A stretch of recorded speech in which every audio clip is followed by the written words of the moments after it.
Alright, so currently Talon is flying the ship. Well, Talon is flying the ship. Which ship? Well, Fang, I guess. Well, theirs. Fang? Oh yeah, Fang is flying that one. Yeah. Because Talon is still on the... I mean, Claws. Claws is flying Claws. Claws. Sorry, Fang is inside of Talon. Yeah, I was gonna say... Yeah. Flying... I realized as soon as I said it. Yeah. I was like, why wouldn't... Fang be flying Fang? You mean the Raza? Because Yeah, it's no longer Raza. called Fang for secret reasons. So that you guys don't get in trouble about that and stuff you pulled in like episode 4. It was only episode 2. Was that? No, that was 3. Episode 3. Episode 4 was the one where you guys went to that last time you did a ship deal, where you went to the dead CIS ship. That was just floating in the middle of nowhere. All right, so currently you guys are flying, and I'll assume that you guys get to Raxus. In the meantime, let's figure out what's going on with the other ship and the rest of them. Who does Matt and Susan pick up? I guess they'll pick up any part of the party that was left behind. Okay. All right. So everybody kind of just joined you and gets in. I'm guessing most of the NPCs are with you guys on the calls. Actually, the only person that I know River for sure is with you guys. River came with us. Actually, wait, how many people are left behind? That's a major question. Oh, well, let's see. We got JP, Toki, every NPC other than River, which there's like 3 of those. And then... Robot. Oh, yeah, Robot. Robot didn't go with you? You left your own... Well, he was supposed to guard the camp while we were going to the refugee place. So I didn't think that we would end up leaving him behind. Yeah. Alright, so Robot. Let's see, that's 6 of them. Rister and Seth went straight to Raxus, so they're already there. CH, was CH with you guys? Kayla's character? CH was still on the Starbright. So the last time that she was here, she was hanging out on... So she never left. Yeah, she never left the ship. So she's with you guys. I think that's everybody that was left behind then, so 6. Well, then here's the one problem. I have room for 5 passengers, but I do have a cargo hold. Yeah. Just throw them in the cargo hold. It wouldn't be the first time. I mean, it wouldn't be the first time people got thrown into the cargo hold in this party. Doesn't take up that much space. Yeah. He's a robot. And you said you can fit 5 passengers? Yeah, my ship's what about 2 crew, 5 passengers. Okay, that means only one person would have to be in the cargo. And you can throw a robot in there. Yeah, robot in the cargo. He'll fit. And honestly, he won't complain. He's kind of in that point of not giving, like, he doesn't really care about life at this point. I mean, he's an abomination. Well, he was the first in... He's C2's monster. No. CeeLo Black's monster. C2 didn't make him. Okay. CeeLo Black is C2's monster. Okay, well, he's CeeLo Black's monster. And I guess still ask, where do we go to any of the party? Well, don't they still have to deal with the Imperials? Oh, they're firing at them as they're trying to get in the ship. You guys are running from the tiniest Imperial scout ship. Let me pull up the scout ships. Well, I have electric countermeasures, so I'm pretty hit. I can't be. Wait, who? Oh. Okay, I thought I heard somebody else in the chat. Gordon, here's a safe search. Let me pull up the dice roller. Alright, so... you all are getting in and you're being shot at, I'm going to go ahead and roll for the ship to shoot at your ship.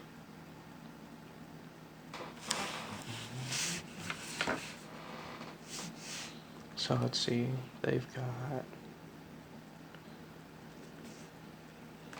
that, which is a... Would it be stupid to fire back? I mean, it wouldn't be the first time people fired back at Imperial forces. It would be the first time you guys killed an Imperial force that wasn't, you know, that wasn't Jeremy. Jeremy's the only Imperial that's ever died in this campaign. At the hands of the party. Let's see, so that would be... Let me find that stat. They do not have... How do you not have that? That's stupid. Why would nobody have that skill? What, a piloting skill?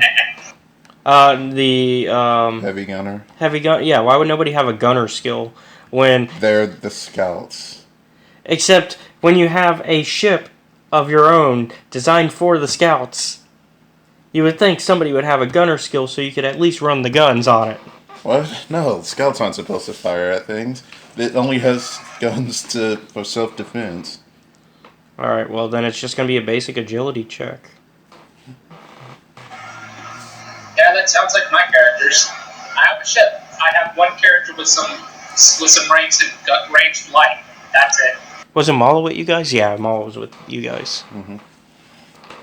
I mean, I can fire back still. Yeah. I just know Imala has really good, and so does CH, but CH is with them. Well, I've got pretty decent agility on that. So let's see. And it's a close range attack. Oh yeah, what's the silhouette difference? The silhouette difference of their ships? The Deep Dark has a 4. What's your ship's silhouette? 4, but electronic countermeasure, so I think my silhouette goes down to 3. Oh, that's not good. Well, it has no radar silhouette. Okay, I was gonna say, if your ship's silhouette goes down, that makes the other ships do more damage. You know, the electronic countermeasures just mean I'm harder to find on radar. So, I'm just gonna roll, I guess. Yeah, it's normal damage. Okay. Like, if there's a difference, you multiply it by I think it's 2 times the difference. So it's less than 3. So that's a crit. Let's see, what does that do?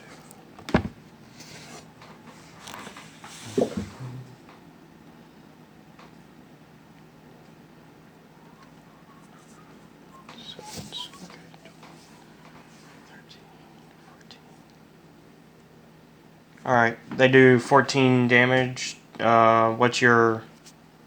Give me your... armor. 4 armor. Alright. So that's 10. And then... They are firing... I have to see where they're firing from. God damn it, don't kill me out the gate. I'm trying to get off this planet when everyone abandoned me. Well, I mean, a lot of people will die if the ship blows up. It's not just gonna be you. Well, stop. There'll be 6 other people who die with you. Again, stop. This is only my 2nd day with this character. Yeah, technically the character's been around longer. I'm saying this is only my 2nd day with this brand new character. Let's see. And they get to fire... Well, let's see, it's twin laser cannon, so would they get to fire again? Mm-hmm. Yeah. Also, what does that do? Ah, this book doesn't tell me. I'm trying to remember what a fire arc does. Longer distance for the... Oh, okay. Yeah, they got the all fire arc. So they can shoot really long distances. Yeah. So let's see. They are shooting from their forward. They're probably hitting your. I'm gonna make a rule on where they're hitting you. That's just easier to do. And the life support systems. Well, when I say where, I'm talking about like their fore, their ports, their starboard, or their aft. Yeah, because that does matter because you get extra defenses depending. They are shooting at your port. Professor port. No defense, no extra defense there, so it's just my armor. All right, so you take 10. Oh, congrats! Oh wait, just 10? Yeah, but they get to armor? But they get to shoot after the armor. Oh. And they Thanks. get to game over. Oh, did it already blow up? My hull trauma threshold is 20. Oh, you're fine then. It's not a... They haven't shot. They haven't done their dual laser. That's only the first shot. Oh. And they missed. And they missed the second shot. You're fine. So it's only half your ship. Yeah, you got. Is everyone on board? Yeah. I would assume at this point, yes. And the whole thing is until the hull gets breached, so it's not necessarily the ship blowing up. It's just you taking damage. Yeah. Oh well. Oh wow. There's a huge hole in the ship. It's your turn. So what are you guys gonna do? Everybody's inside at this point. It only takes one round to jump into hyperspace. Well, they have to take off first. Taking off from hyperspace from the planet would not be, ideal. Which I'm assuming would take us around to get into orbit. You'd have to at least get into orbit. It's a barely habited planet.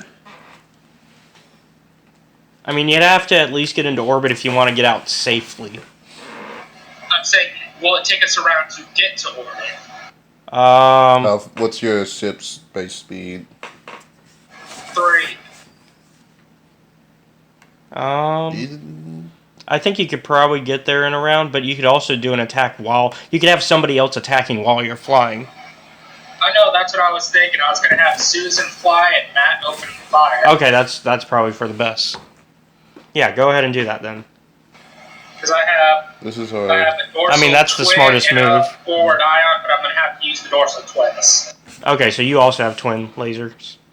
Okay. Yep. Alright, so you get to fire twice too. What's your... give me your gunner. Gunnery or ranged heavy?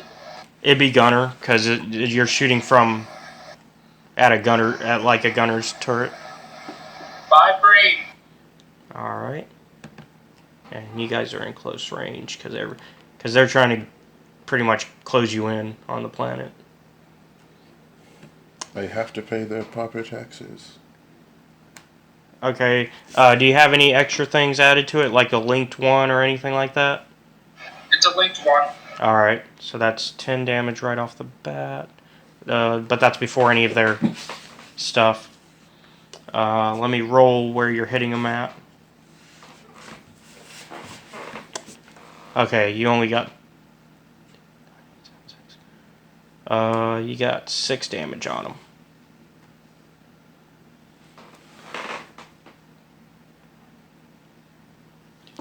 Alright, so they are still kicking. Fire the bolt. But you get to fire again, so I'm going to roll again. That time you did a little bit better. Fire the Voltron torpedoes. 7, 8, 9, 10, 11. So that time you got... Well, let me roll where you hit that time. You hit the same spot. Man, everybody's hitting that same spot. Everybody's hitting that port. That time you got 7 damage in on them. They're about at the same spot you are. Now I just need to hope I can get away from them with flight. Well, go ahead and do a flight roll for Susan. Which will be? I've got the dice roller out. Let me Just give me the stats, because I'm using Drive right now to look at the book, so give me the stats for Susan. Well, I was just saying, astrogation, planetary pilot, or space pilot? It'd be space, because you're actually flying into space at this point. 3 yellow, 1 green, and I don't think she has any bonuses outside of those. Okay.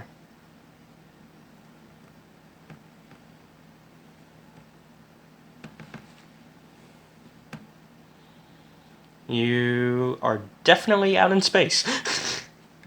You got 5 successes, so you definitely made it to the atmosphere. So in your next round, you should be able to jump into hyperspace. If they can't fire on them. They can fire at least one more round, and then you can go into hyperspace. Well, then I have to hope they can't hit me because I've only got 10 left. Giving her all she's got, Captain.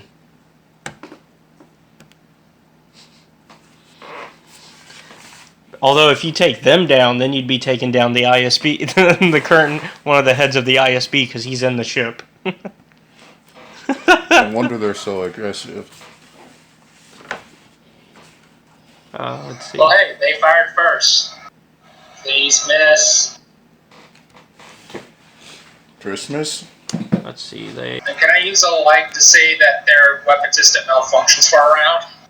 You could, yeah. I'm gonna do that. All right. And that, folks, is how you use the Destiny system.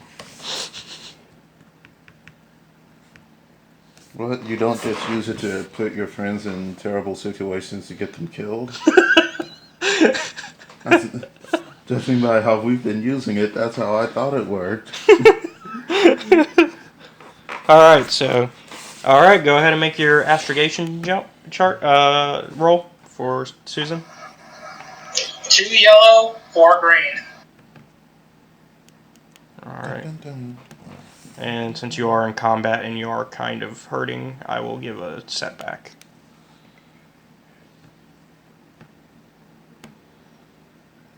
Still made it with a lot of advantages. So, you're actually going to get to Raxus before they will.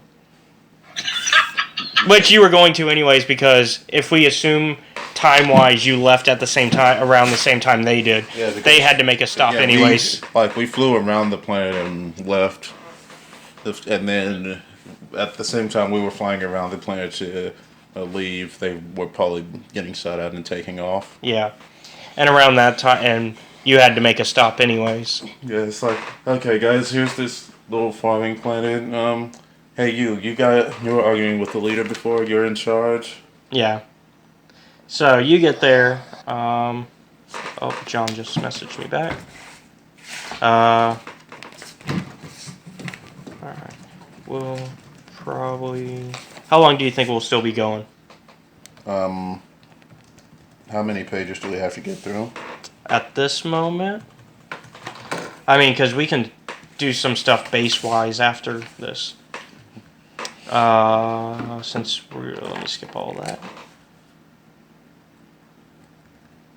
Well, we're on 78 out of 98, but I'm going to subtract like 5 pages from that because, like, I don't think all of that is the story. We could probably get done by like 5 at the latest, probably. Yeah, and that'll give you time to head home. And since out of game, JP's not here to slow things down because he does do that. I think everybody does a little of it, though, to be fair. Yeah. To be fair. Even if it's not like just straight up trying to do stuff, everybody does do it a little bit. Alright, so. Susan's piloting, and so what's the name of your ship? I never came up with one. Oh, okay. Well, as your ship drops towards the surface of Raxus, you see an unending wasteland of wreckage. The junk piles and trash create their own landscape of winding canyons and lakes. Don't we have to do rolls for whether, since it takes, a day to get there? Wouldn't we still need to do the rolls for every 12 hours? Oh, yeah. We do. And what was that? That was a... Like D20. That was a D20? Like, and it was 15 or below? Yeah, last time was 15. Alright, so... That would probably be at least 2 days. Yeah, I guess. So. Alright, it's 12. Alright, so he messed with it, but it's not below 10, so it doesn't go off. But now it's been moved up to 17 or below, I guess. Yeah. So like, and now if it's like a 15, it will... I go up to like 13. Okay. It'll go. It'll start activating. 10 and below, it'll just straight go off. And if it's like below a 5, by the time we get there, the whole place it goes off perfectly, no problems. So the whole atmosphere is gone. Alright, here we go. Drum roll. 18. Right. We are fine. Right. So they've messed with it. They've tried to take parts off of it, but they have no idea what it is. It's like, what is this thing? Well, we aren't going to land immediately. We're going to sit in orbit, do a little repair, and stand. Oh, yeah, that's probably smart. Yeah. Well, I mean, yeah. How much longer is it going to take us? It's probably going to take you, like, maybe also another 2 days from where you are. Alright. So, well, let's do the repair checks first. Who's repairing? Susan can repair and any other NPC that wants to. Alright, and what's the roll we're looking at? It would be a mechanics. Well, actually, it'll be both Matt and Susan. Okay. Actually, no, Matt's gonna stick at the controls and just keep the scan going. Susan has 6 green mechanics. Okay.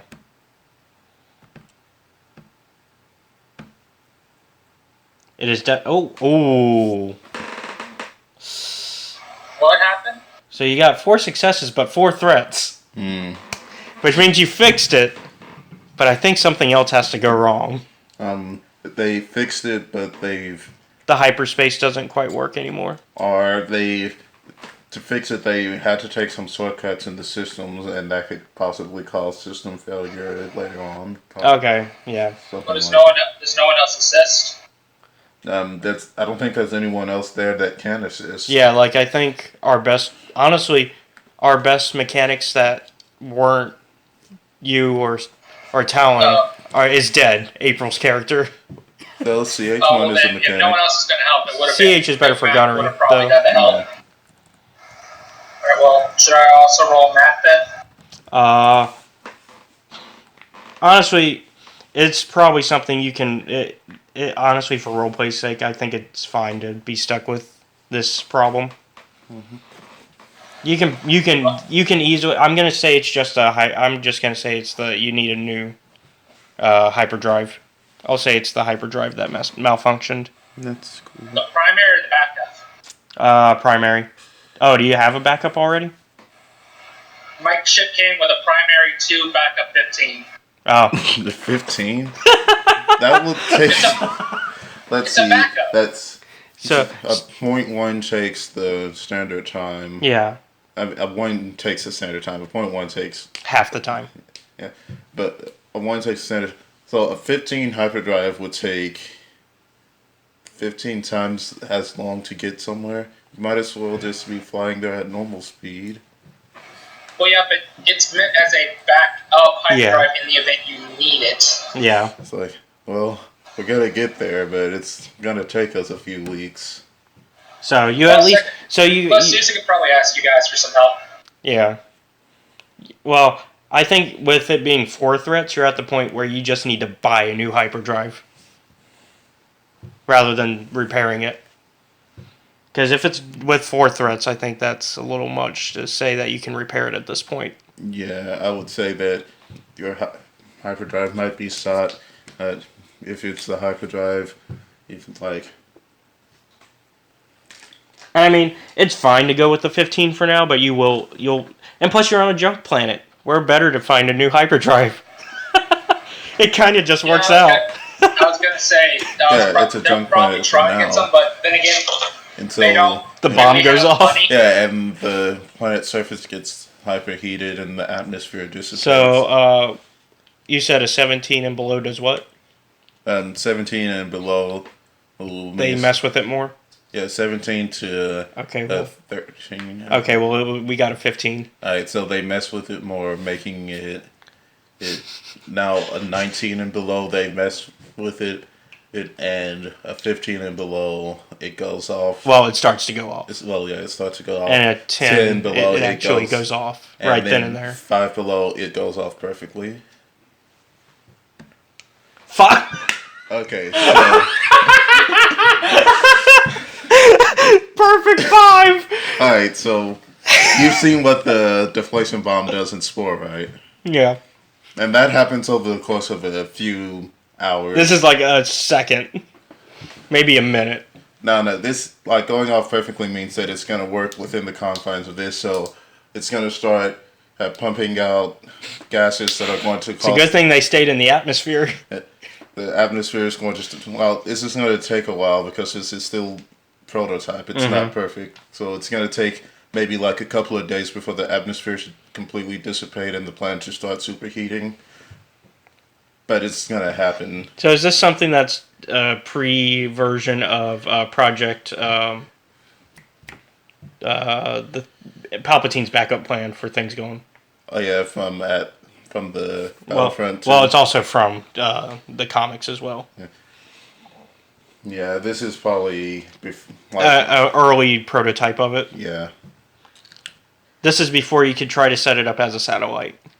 It's like, well, we have though it would make this easier. Lasers, giant lasers shooting down on the planet. So is that something we can detect while we're up in space? You wouldn't notice it over a few hours. The atmosphere would start thinning, so it would look the planet's surface would start looking less hazy. Less hazy? Yeah. Yeah. Because when you look down at a planet, there's film, like the water on the planet would start looking less as blue.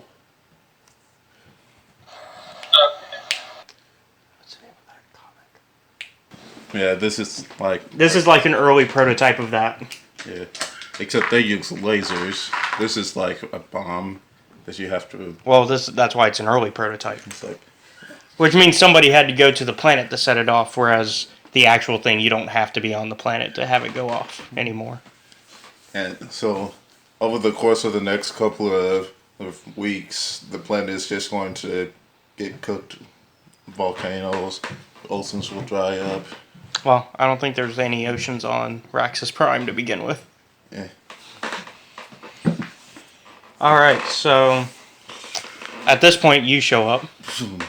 And you guys are like nearby each other and you're still in the atmosphere. And you've noticed that it's starting to look a little off. Wait a second. So Ismail's in the cockpit. He's like, wait a second. This isn't right. Did someone activate the weapon? If my characters have noticed them, they'll try to call on frequencies. Alright, so they call you. You see Ismail still disguised as C2. What is it? Oh, we have some of your friends that you left on the planet. And you see like everybody kind of waving, except for Robot, who's still in the cargo. Yes. That is good. I guess you can dock with the ship. You can dock with what's it? Carry ship Claws. Oh yeah, Claws. You can dock where the Claws usually docks. Well, is it Undershot Chiari's? Is it Chiari's ship? Yeah. They're on Chiari's ship still. No, we took both of the ships because Oh yeah, your ship is on Raxus right now. Well, no, my ship. Remember, my ship went. And that's. Oh yeah, that's right. Yeah, because the one with your new character. Yeah, the Cello. Yeah. So there's actually 3 ships now. Alright. I love how we started off with 1 ship, so that way everybody wouldn't be having a bunch of ships around, and now we're back to like 3 ships. I need a small group to accompany Marcelo down to the planet. And did he hear what I said about my hyperdrive? Oh, yeah, I guess he tells you about the hyperdrive. We can recover one from the planet.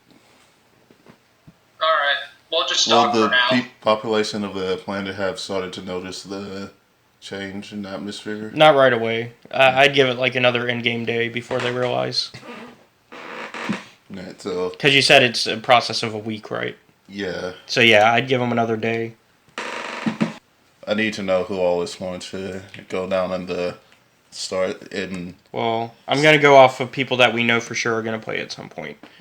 Imala's gonna go down there. Matt and Susan probably. Mm-hmm. Talon's probably gonna go down there.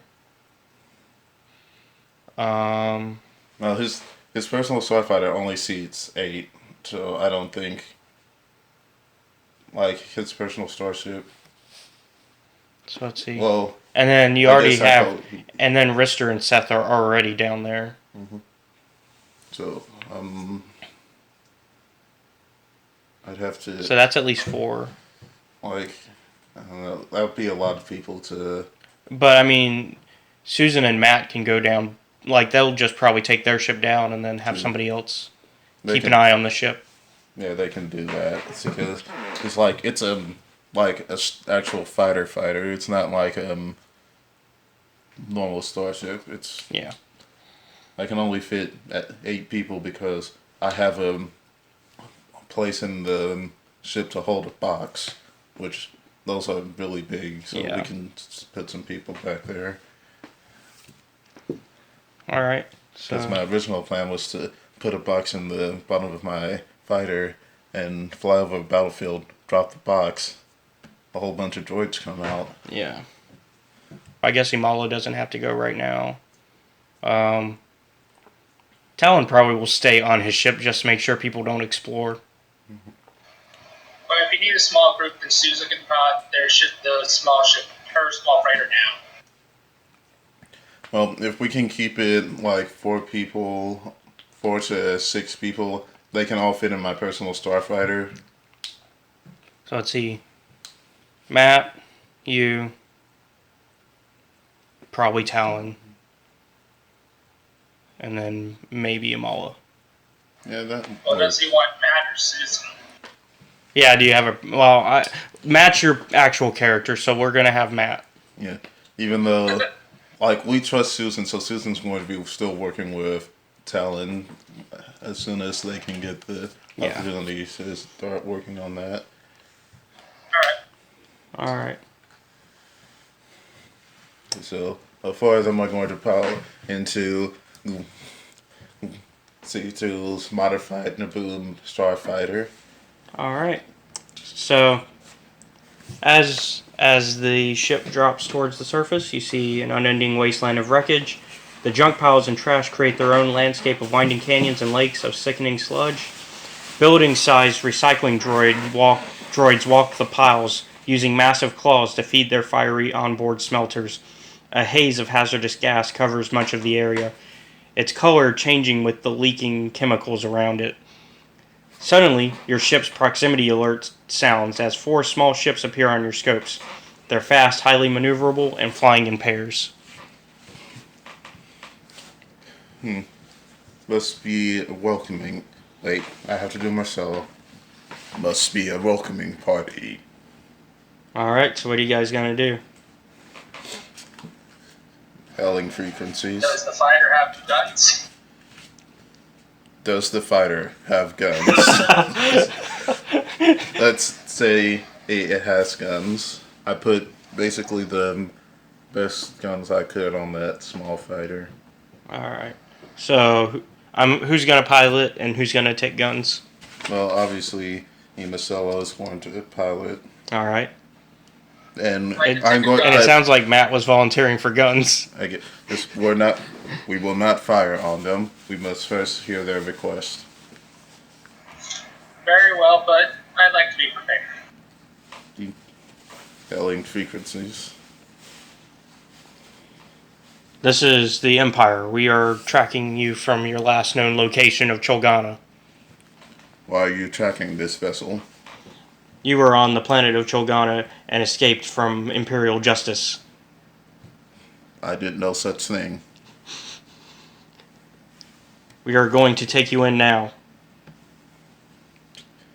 Under whose authority? The Emperor's.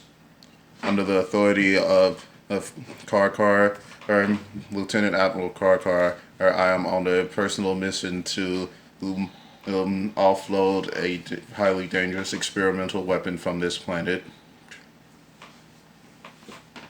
We have also identified the weapon as having already gone off. That is unfortunate. We still must remove it, otherwise its technology could fall into less reputable hands. We'll send one of our own down there. This is our research and development mission. Also, Karkar needs to be placed under arrest for evading taxes. We apologize, but that due to his recent exploits, he is in the process of getting all the tax information worked out. If you will simply wait a mere 6 hours, there's the ship carrying Karkar and the research development department. What did I name the ship? The one you're on right now? Oh, the Tenebris. Oh, the Tenebris, yeah, the big ship. Yeah, the Tenebris should be here momentarily. Do they know to go here now? Yeah, as soon as they got there, they would turn around and follow the new signal? Yeah. Let's see. And you're within medium range right now.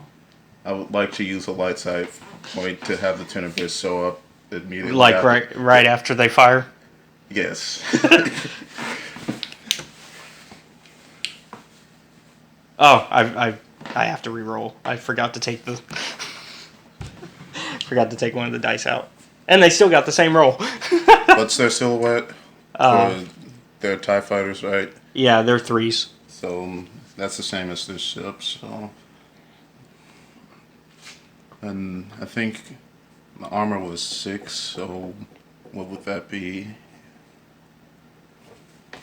Well, armor count. I usually count that the same way I do, like with the way we.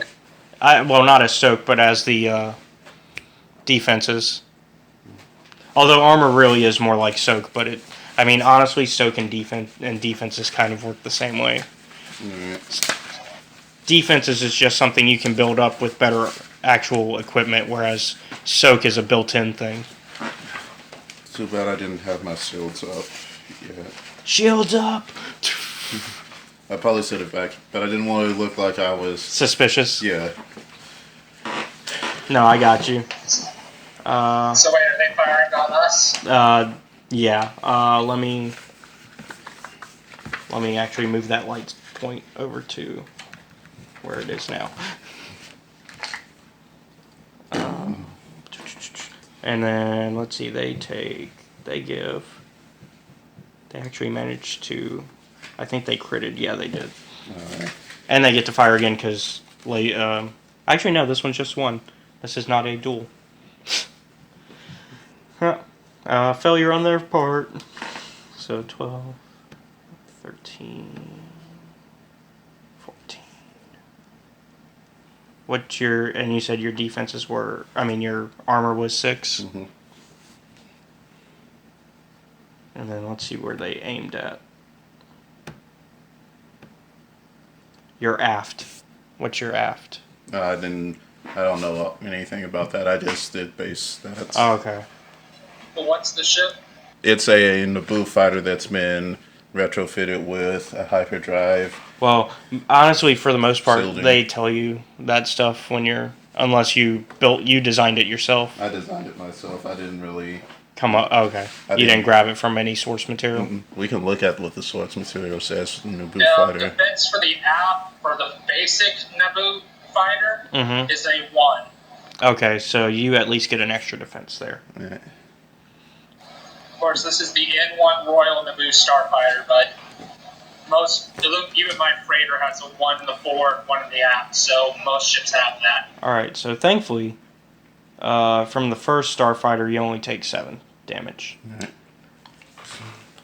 And at this point, as the other 3 are preparing to fire also, that's when The Tenebrous shows up. And it just kind of goes like right in between you guys. All right. Okay.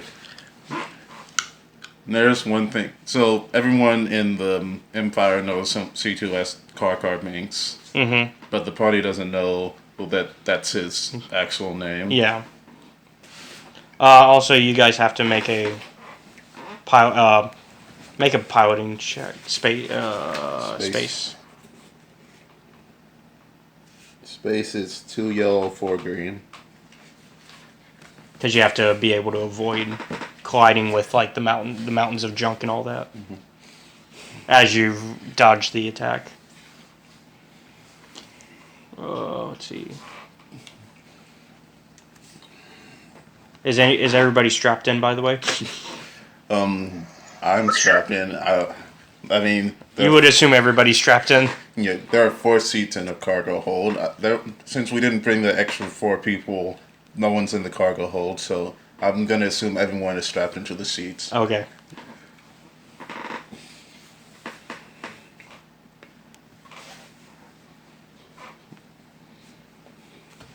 And you managed to succeed. You are good.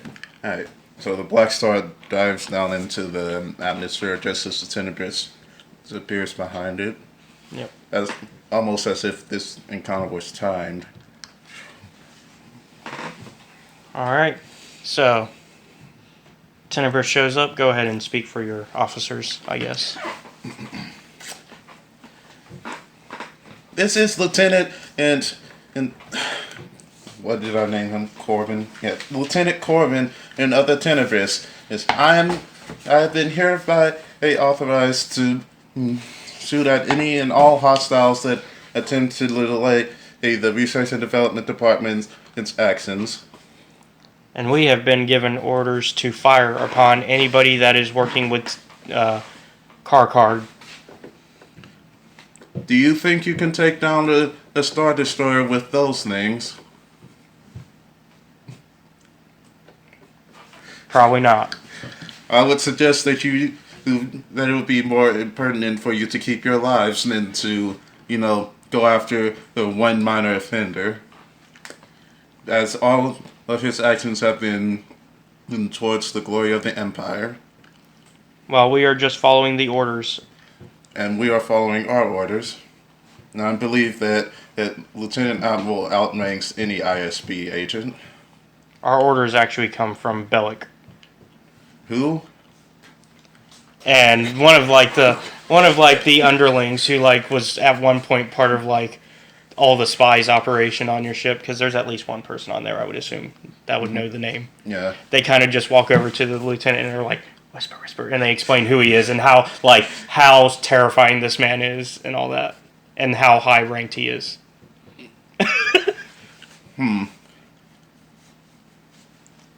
They go up there advanced shielding. Prepare for combat. All hands to battle stations. We're going into combat. Prepare the ion cannons and prepare the railguns. And the guy that you were previously talking to, the TIE fighter pilot's this will be seen as treason to Spy Master Bellic. This will be seen as treason to the Imperial Navy. And they just hang up, and conversation was getting nowhere anyways. Honestly speaking, this Spy Master, that's not really... But he's more than just the Spy Master. He's got his fingers and everything. Yeah. And that's a parallel rank to it is. Lieutenant Admiral. Well, it depends on... Bellic, because of who he is, he's got a little bit more... Because remember, we've described him as being almost equal to Vader. Yeah. But Vader doesn't have... a rank. Well, if you were to place him at a rank, he's at Admiral level. Yeah. But he got knocked down recently to... Yeah. Not even Lieutenant Admiral level. Bellic is kind of in trouble, though, also because of the whole thing that went down with Rogue One. To be fair, because that would be under the Spy Master's jurisdiction to make sure that didn't happen. Yeah. Research and development is kind of in the graces of the Emperor right now because of the whole replacing Vader thing. Yeah. It's pretty close. Like this is a close thing that honestly anybody could be. On paper, this is like you can't really call one person out without having to call out the other person. This is kind of a unilateral. Everybody kind of messed up. Sorry. Palpatine's just like, well, let's see who messed up. They messed up. They messed up. They messed up. I just have to blame everybody. I feel like I am surrounded by imbeciles everywhere. And honestly, if anything, the blame would have went to Tarkin if he wasn't dead. Oh yeah, because this is all Tarkin's jurisdiction, and they never appoint anyone after him. Yeah, so, and since he's dead, they don't really put the blame on him because they can't punish him. Yeah, all the person that's supposed to be in charge of all this stuff kind of because there were two people that were in charge, and one died because Krennic was initially in charge. He died, and so they put Tarkin in charge. And then he died, and they were like, well, the project's gone anyways, so there's no point in appointing somebody else in that place. And we can't blame a dead man, so I guess we'll just blame everybody. And in a way, I guess everybody got demoted. Yeah, after this, C2's rank probably will get knocked down, and they will probably appoint someone else as the head of the Tenebrous. And I guess, C2's dead, so yeah, they would probably just be like, well, they'd probably Tarkin it and be like, well, we can't really blame him. He's dead. But we do have to put somebody in charge of the operation since the ship is still around. And they probably won't to be fair, they won't put Eggy in charge. No, Eggy isn't part of it. Yeah. It's Ismail that would have taken charge. Okay. Yeah. You sure there wasn't some upstart on the Tenebrous that would be next in line? There is one guy. There's another. He's not a Nautilin. He was another one of those aquatic races. Well, we got the. It wasn't a Mon Calamari. It was the. Is it another race from Mon Calamari? Yeah. Oh, it's the Quarren then. The Quarren. He was a Quarren, and he specializes in biomedical science. Because there's only really 3 races on Mon Calamari. You got the Mon Cal, the Quarren, and then the Shark people. I forget their race at this moment. Yeah, it's because it wasn't the Shark people, it was something different. Okay. I had tried to write out a whole bunch of people for it, but I got bored with it. Yeah. Basically, he's biomedical science expert. So if anything, he'll be next in line. Probably. This is going to be so the Tenebrous is going to have to deploy its TIE fighters. Then yeah. So it's going to become, and at this point, it's a space battle over the planet between the Empire and the Empire. I think at this point they probably start sending out more TIE fighters too on their end. Yeah. Let me double check. Your ship should have X amount of TIE fighters on it. Yeah, it's the. It's not the Imperial class. It's the.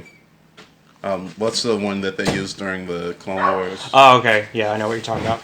It's a very similar model. Yeah, the Defender class. Yeah, it's but it's one silhouette smaller than the Imperial class. Yeah. Not that one.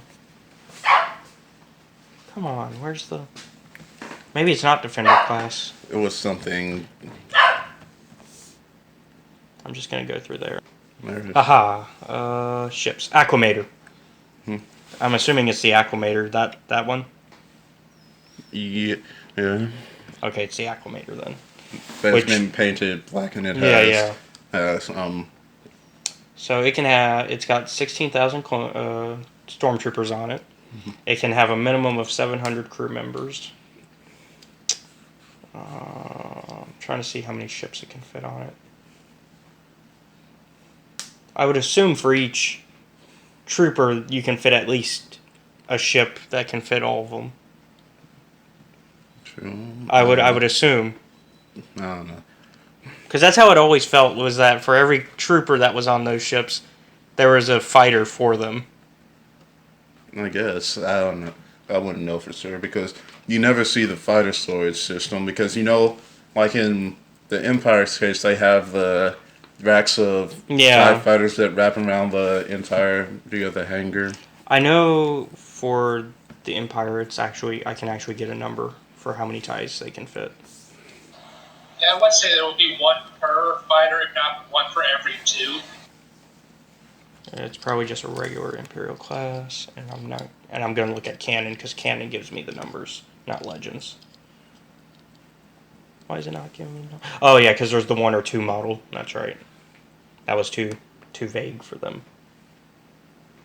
A 1 can fit 72 TIE fighters, and we'll assume you can probably fit about that many in your. Yeah.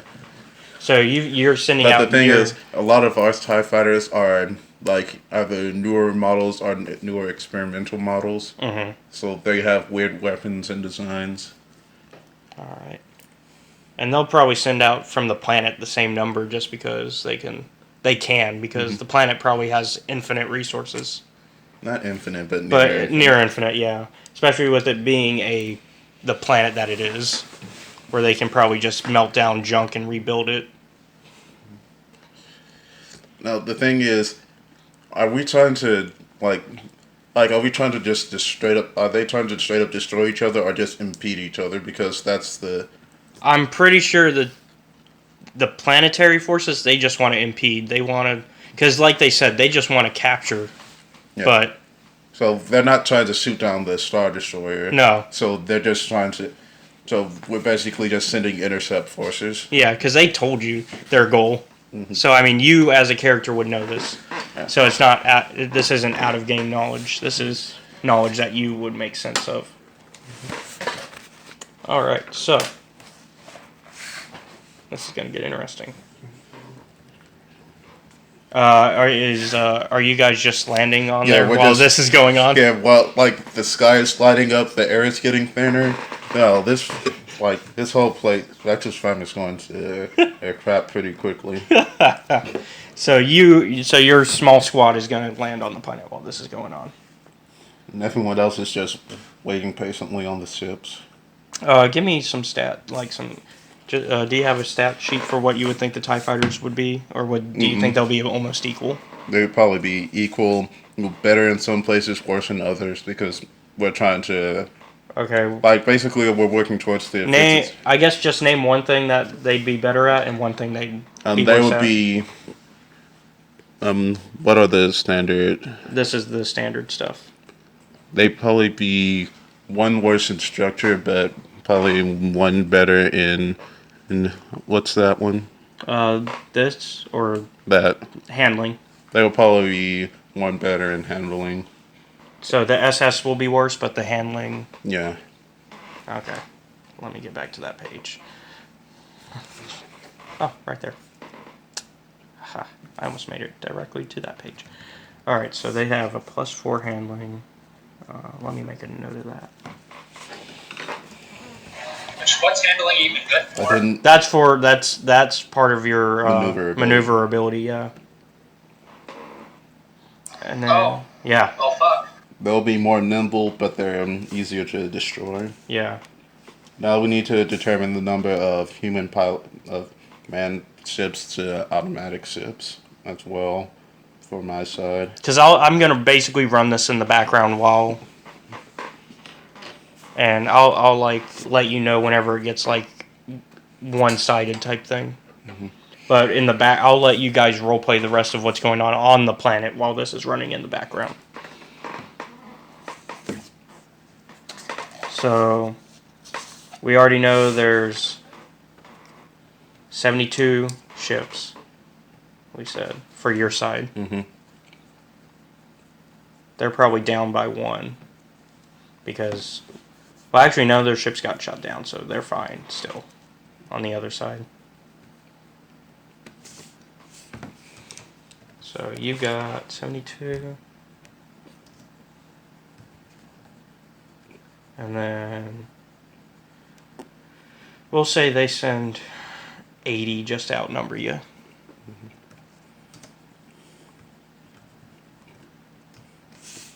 What was the other thing we were supposed to be on this planet for? Because Out of game, yeah. I can't remember. Let me look at the goals. So let's see. We got the arrival. And then you're here because Isotech has some stuff here. And then you're gonna... Let's see. Landing at the drop. Oh yeah, you had to drop something off for Riom. Here. Alright, so our goal is to drop something off of Riom, pick up and deactivate.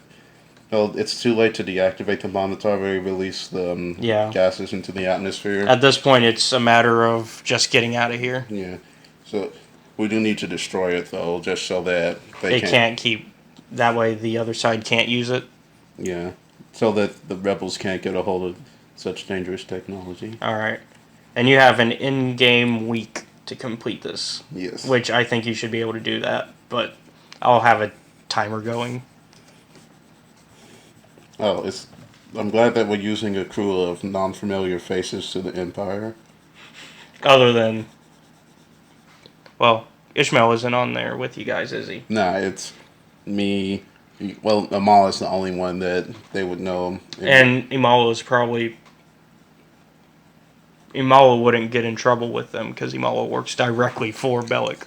Yeah, so it wouldn't be bad. But Imala's the only one that's directly part of it, so it should be easy to fly under the radar as long as they can't determine our landing point. Yep.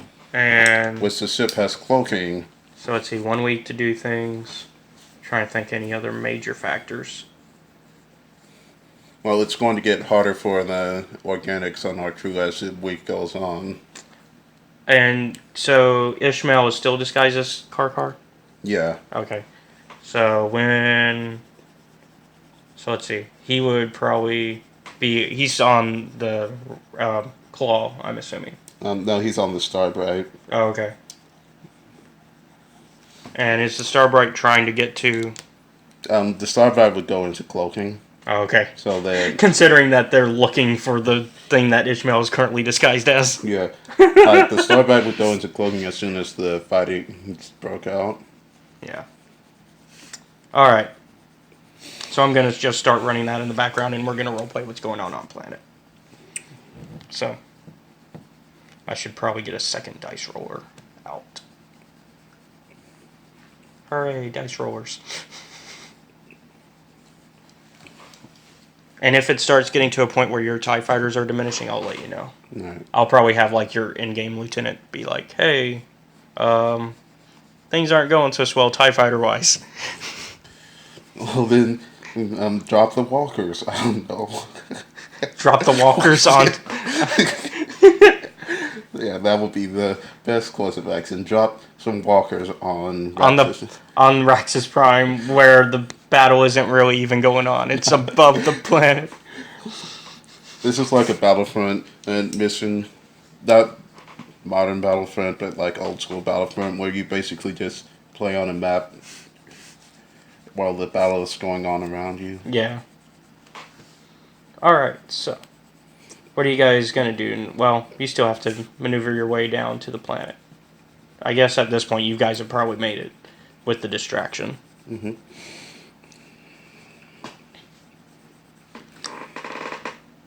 So, let's see. Let's figure out where you guys land. So we're going to roll a D100 to see where you guys land.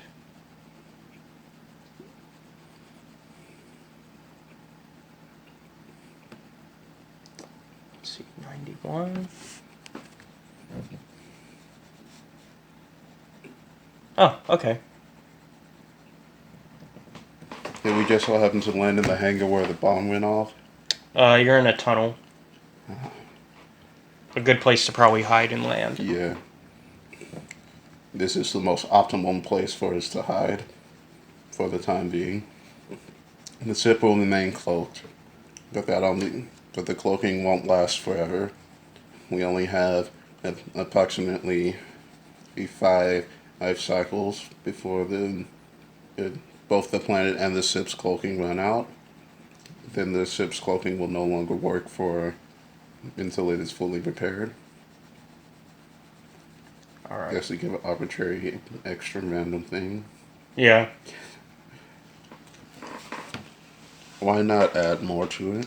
So right now, you are using this map.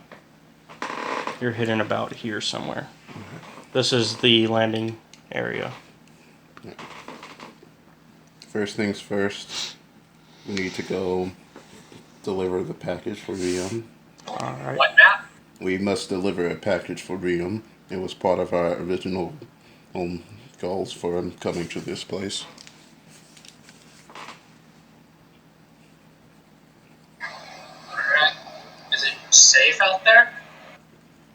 We are relatively unknown to the Empire. They do not know. That's not my question. I'm referring to whatever's gone off. Do not worry. The atmosphere is still within breathable levels. Is the atmosphere still within breathable levels? At the moment, yes. Yes. For now, the atmosphere is still within breathable levels. I'll say like once a day, in-game day has gone by, that's when it's going to start becoming a problem. You will eventually need a breathing apparatus. What's that? Huh? What did you say? I said let's get this done quickly then. Oh, okay, yeah. Alright, so where do we need to go? For the package meeting, you have to get from... Let's see, currently... If this is where you're at, then I'm pretty sure he wants to meet you. He did not land at the drop-off point.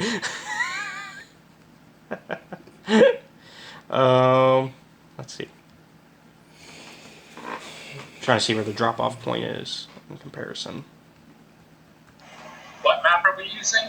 Oh, I'm using a map on here. I haven't sent it out yet. Oh.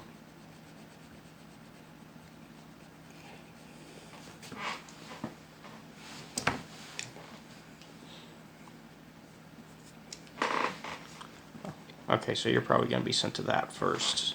So you need to get here, which is close to the landing pad anyway, so it kind of works out. So you'd actually be going on probably around that way, or maybe Along even, the coast. Yeah, you could probably even go through that section and get there. But either way, it will work. Come on. Since the tides are starting to get low, it should be safe to go along the coast. And I guess I was wrong about oceans.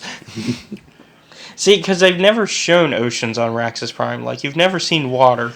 Well, you never see water on most planets that have water. How often do you see water, like an ocean, when you're standing on the planet Earth?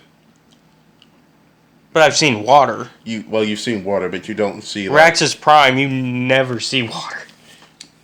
It's always like either hot and fiery or filled with toxic gas.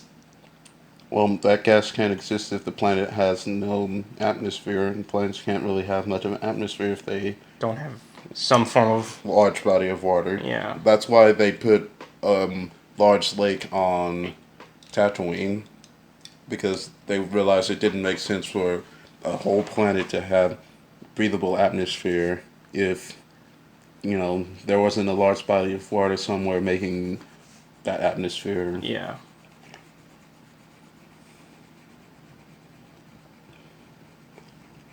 I'm going to use a dart to do that. A dart? And so now you guys have a light again that you can use at some point.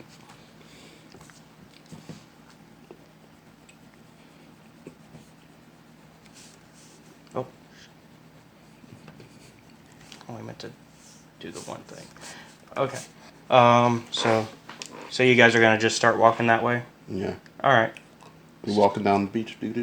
Alright, nothing eventful is going to really happen down that way. This is a very peaceful beach. Too bad it will be gone within a week. Is there no way to stop the destruction? No. This is a weapon that will terraform the planet to the point where it will be uninhabitable for eons. I do such a thing? It's classified.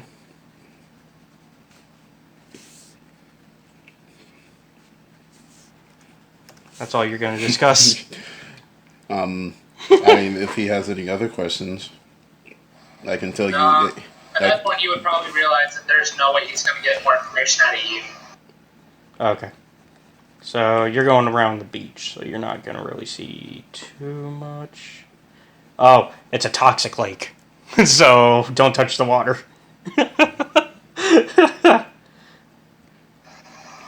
Guatemala.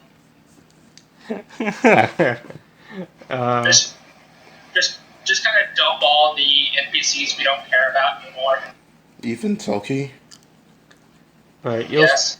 you'll also notice some junk pile islands are scattered throughout the lake. You know, maybe in a couple of thousand years when the atmosphere regrows, people will uncover these piles of junk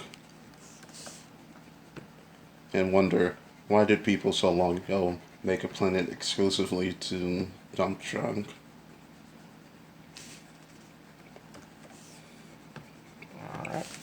Alright. So you get there, and so you get to the drop-off point. So let me go there. Ahead of you, you see a prominent ridge of junk and debris jutting into the end of a kilometer-long toxic lake of yellow-brown sludge. Islands of wrecked ships, trash speeders, and garbage dot the lake. Along the shore, away from the ridge, several Jawa scavengers on skiffs are fishing a heavily corroded astromech droid out of the lake. 3 caverns carved into the side of the ridge appear as you descend. Given the roughness of the surrounding debris and steepness of the shore, they seem to be the only viable spot that you can get to. As you get closer, you see a Rhodian in one of the alcoves waving you in. So it looks like you're going to have to get a boat. Too bad that we did not take Talon Sip. We could have walked over there.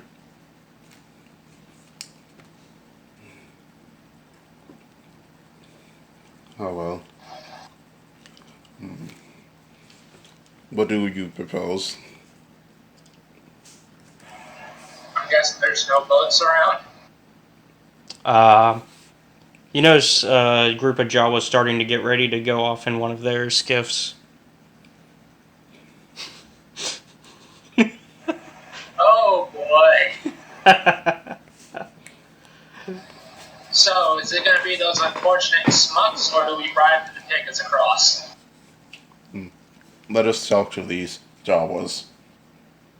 Alright, time for some linguistics, people. That's going to have to be him. Do you know Jawa's language? Is that something you noted? Nope. Alright, you guys are going to have to guess. Maybe the C2 network can help. Let's see. So who's gonna wanna? I guess it's still gonna be you that's gonna try to interpret to them. Yes. Okay. Give me your knowledge education. Alright. 3 yellow, 2 green. I mean, it makes sense to use that considering it's the same thing you use to get languages. Mm-hmm. Which I still need to do that for Susan. Susan could know Jawa. Well, yeah, that's the thing, because I never wrote down what other languages she knows. Anyways, that's fine. He manages to successfully talk to them. So you're trying to convince them to take us over to that island for a price or for free? For a nominal fee. All right. Well, they want to know how much. Will 50 credits be enough? They look at each other and they discuss it and they nod at you, saying, "Yeah, that should be fine." Right. I hand them 50 credits. All right. And so they go ahead and let you on. Only one of them can fit with the rest of you on there. So the one just looks at the others and is just like, "I'll be back after I take them across." Since it's not like too far out. So, all right. So he leads you to the Rhodian, and you're directed to the alcove closest to the lake.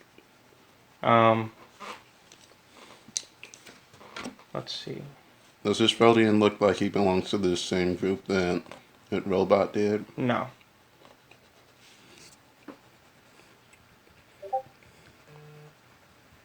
Oh, what just...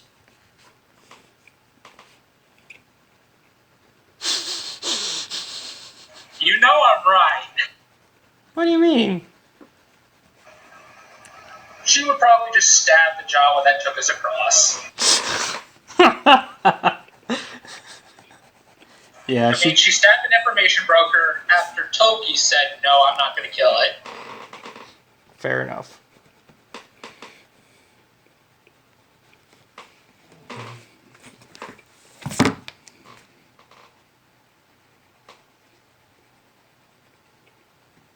Yeah, hold on. I'm doing like math at the same time because I'm calculating everything going on in space while this is going on.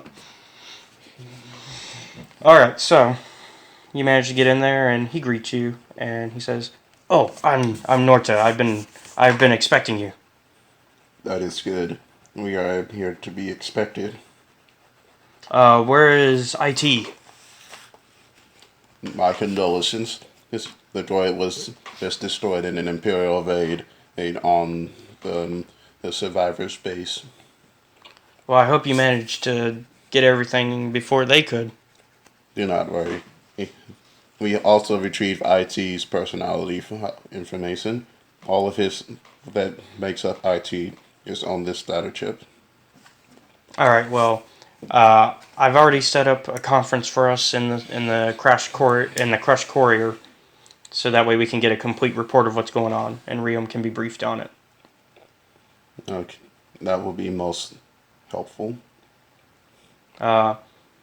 I was also told to expect that you came with some sort of proof of the ship's existence, and maybe a bit of treasure or some cybernetics at best. Here, I'm going to and hand him one of the data chips that has some of the information from the lab. Alright. So you managed to find the scientist. Good.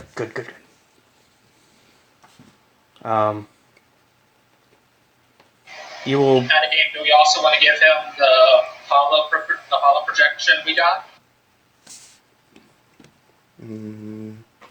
We can use it as a bargaining chip. Alright.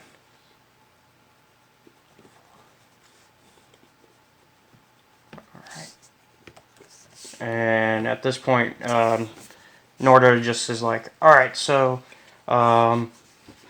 we can go ahead and... we can't have the meeting quite yet. You can stay in this settlement with us until Riom arrives personally to negotiate everything. He should be here within a day."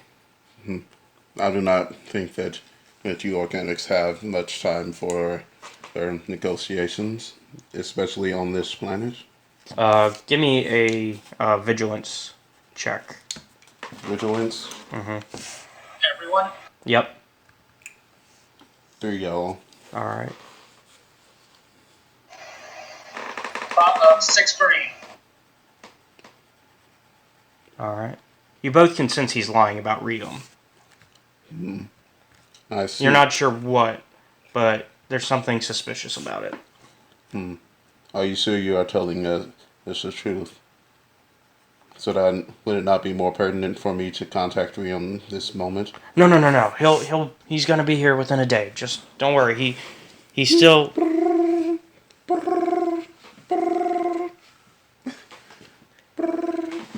Hold on. Look. Here's 2,000 credits as a down payment. Riom told me to give you guys that. Are you sure it was Riom who told you to do that? Yes. That you can tell he's not lying about. I will take these 2,000 credits. Do you still keep the call going? I'm going to put it on mute. Okay. So it's still going, but it's on mute. Mm-hmm. You get whatever the equivalent to an answering machine is.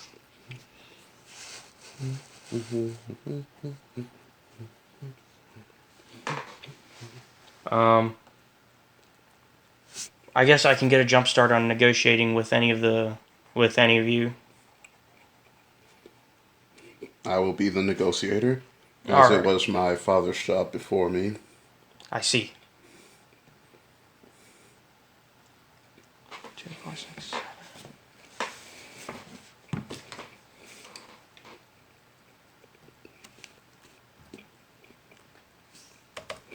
Man, this battle's pretty close, actually.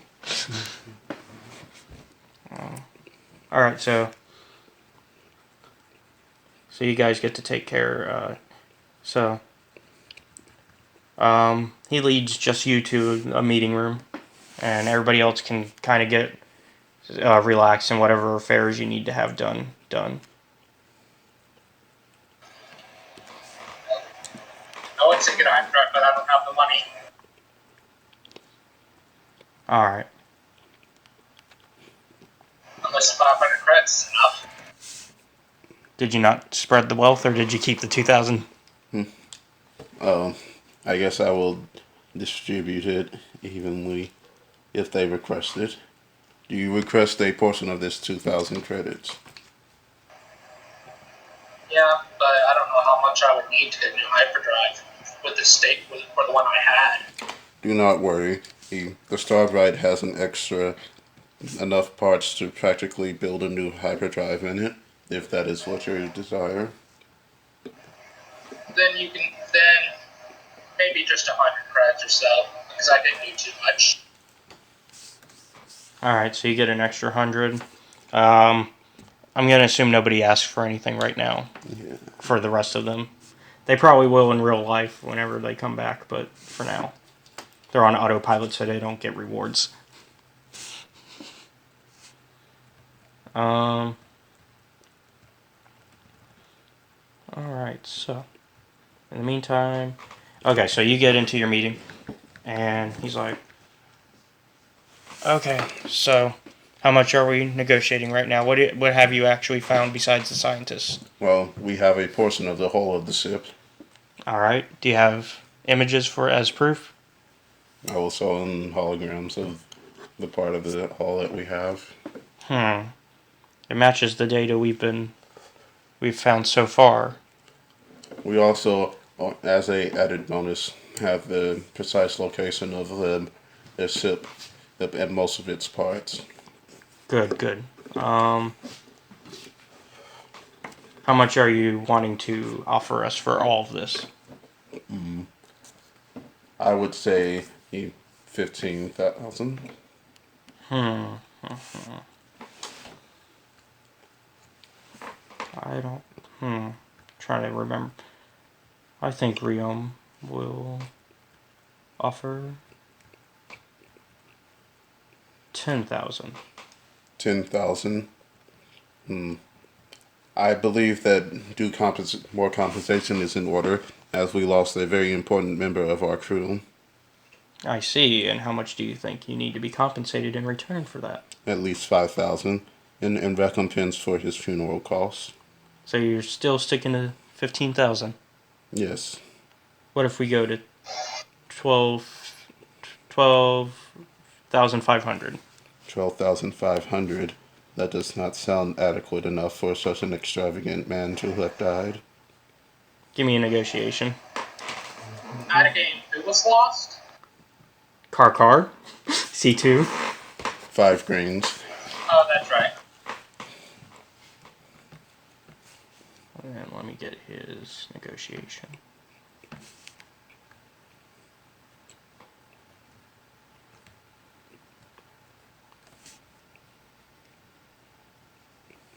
You said 5 greens?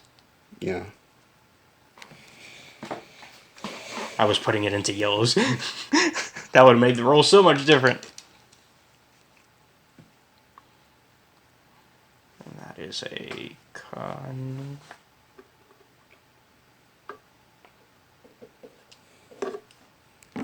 That's a presence. So.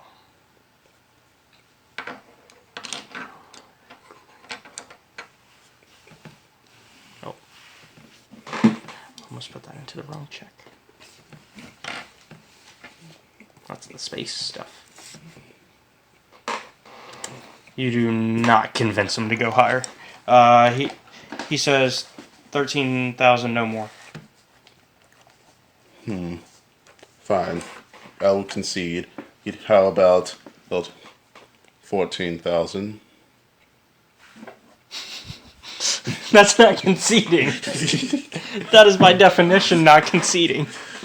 Well, Marcelo doesn't back down that much when it comes to negotiations. He's not the best at it yet. You know, I'm gonna pump all the rest of my experience. No. Let me roll again. He says, fine, 14,000, and we'll just leave it there. Thank you. We also have additional matters, things that can be, we can be persuaded to give. I see. And What was it again, Stephen? The hollow projection we saw at the bridge before the things attacked us. Oh yeah, we do have a recording of that. We have the last recording of them from when the ship was shot down, and we also have an active brain map of the head scientist from said ship, which can be negotiated from us for an additional fee. the brain what? Oh, Brain yeah. map, which can easily be converted into an AI for no additional charge. We won't need the brain map as we will be having the scientist herself. We'll let you keep the brain map. That is fine. Although I should inform you that she has agreed to join with our company, which would mean that you would have to negotiate a contract with our company for her assistance. Except Riom does not take no for an answer. Yes, I'm not saying no. I'm saying that there's going to have to be an extra step. It's like, yes, but with extra steps. This will not please Riom. It is due to the circumstances in which we found. She refused to leave the planet under the normal circumstances and was prepared to sacrifice herself along with her research, which to prevent it from falling into Imperial hands. And we stopped her from doing such a thing, and was able to convince her to join our group, as we would be fairly well equipped to protect her from the Empire.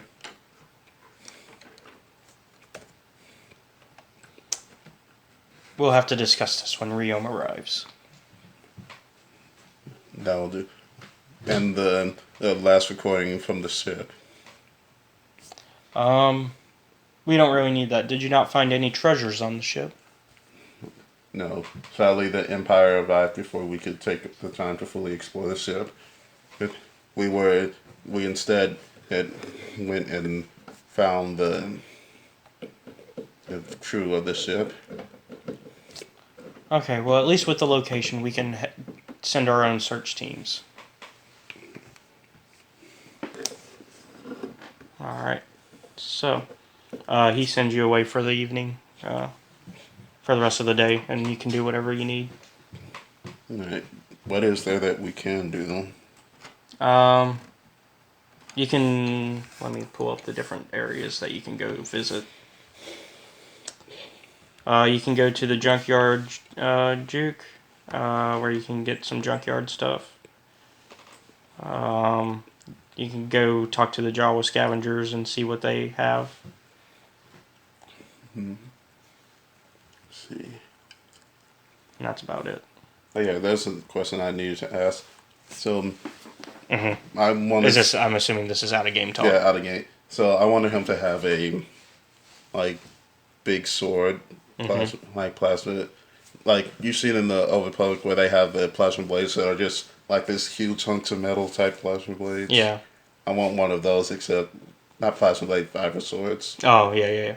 and just want to have a plasma blade version of that. So just like like a 4 foot tall little sword, like Dragon Slayer style sword. So when theoretically, I guess it's not really theoretically, when would you like to start them to inform you that things are? Well, Marcelo, he's not really involved in the command structure of the. Well, they're gonna call Ishmael, obviously. Well, yeah, Ishmael. He's monitoring the battle from the start. Okay, at this point, then he knows that they've only got 7 ships left, while the planet still has 15. And that's only the stuff that the planet sent to fight. I'm going to have the sharp right. He locked photon torpedoes on 6 of the ships. Okay. Since I only have 6 tubes, so that's gonna be heavy. From pilot. Where's pilot stats? I think he has 5 yellow. But let me make sure. 5 yellow and green. 5 yellow and a green. Mm-hmm.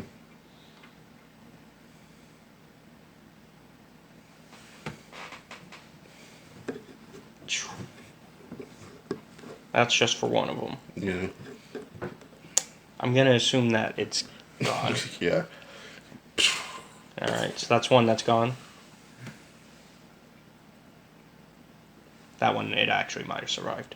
Let me do the counter, though.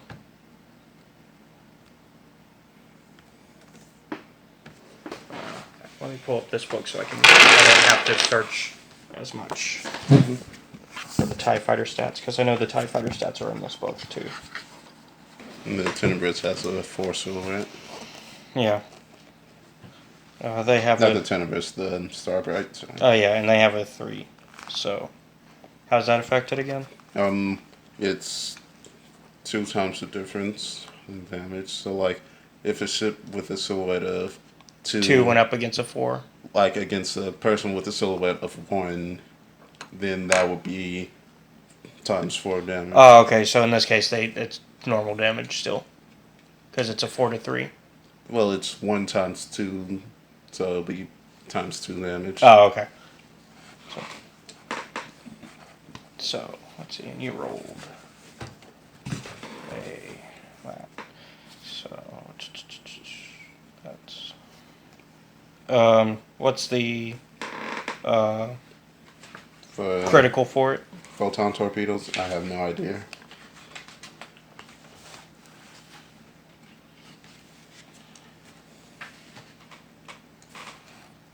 I am looking right now. See, if Kerry had printed me off a ship sheet like I had been keep asking him to, this wouldn't be an issue. Proton torpedoes? Yeah. That is a crit of 2, so it critted. And that does 20 damage automatically. I'm going to just assume, because they only have... Yeah, they don't have enough armor to sustain that. It's down. So that's another one down.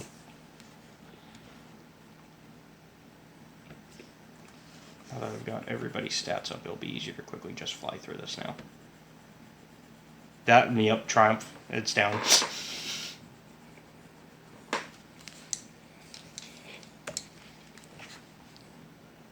So that's 3.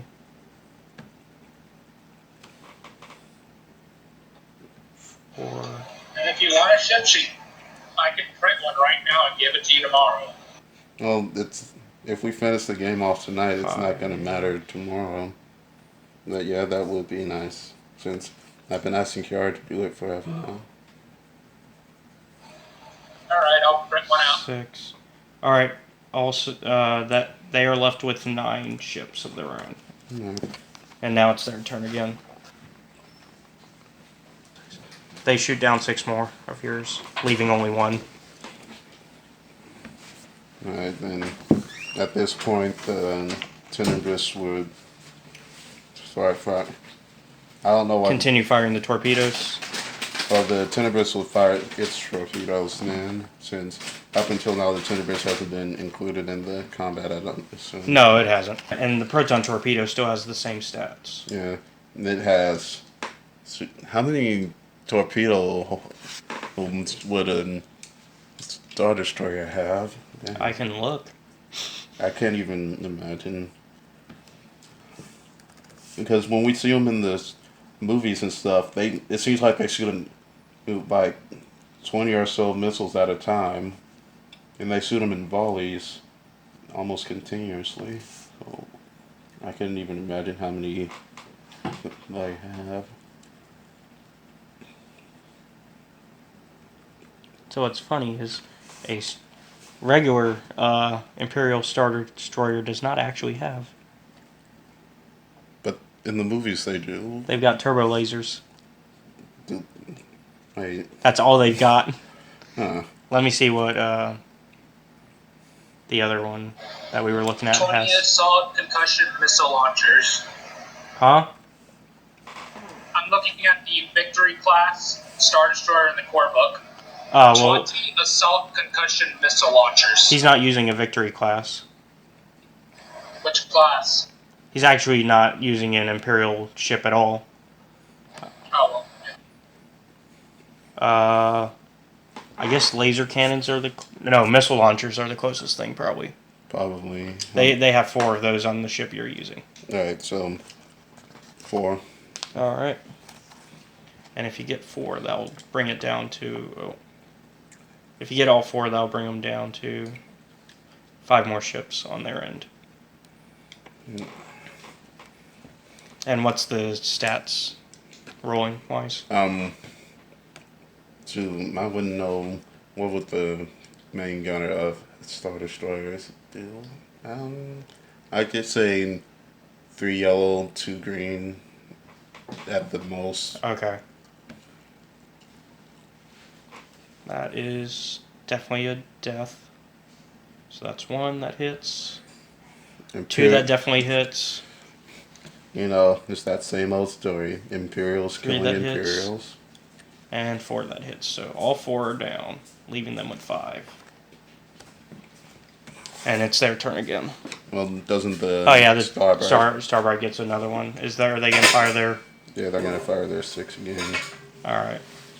And they had a 5. It was 5 yellow and a green. That's what I thought. Alright, I have it printed out. I'll give it to you tomorrow at the SC if I see it. Okay. Alright, that's definitely 1 down. 2 down. 3 definitely down. Okay. That's 4. 5. Okay, they're all gone. With 1 TIE fighter left on your end. Wow, this drained your resources a bit. Yeah, we don't have any normal TIE fighters anymore. We only have You have a lone TIE fighter. we have all those experimental ships that aren't really supposed to be seeing battle. I could deploy some of those. Yeah, because I don't think the planet's going to employ anymore yet, but they probably will at some point. So I would think the crew would be trying to get those experimental ships that aren't really supposed to be seeing battle yet ready to go. For another round of the fight. Yeah. All right, so while we give everybody in the space a little bit of a refresh time, we're going to see what's going on the planet.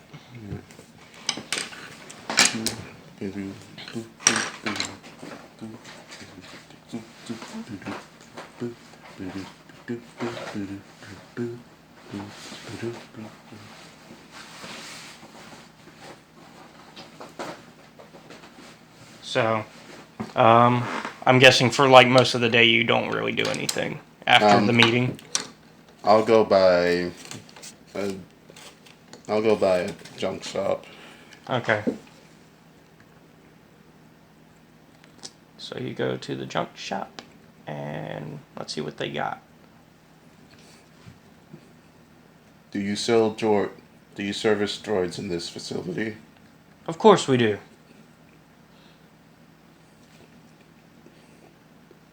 That is good. I would like to purchase a heavy blaster rifle. All right. Let's see what we got in stock.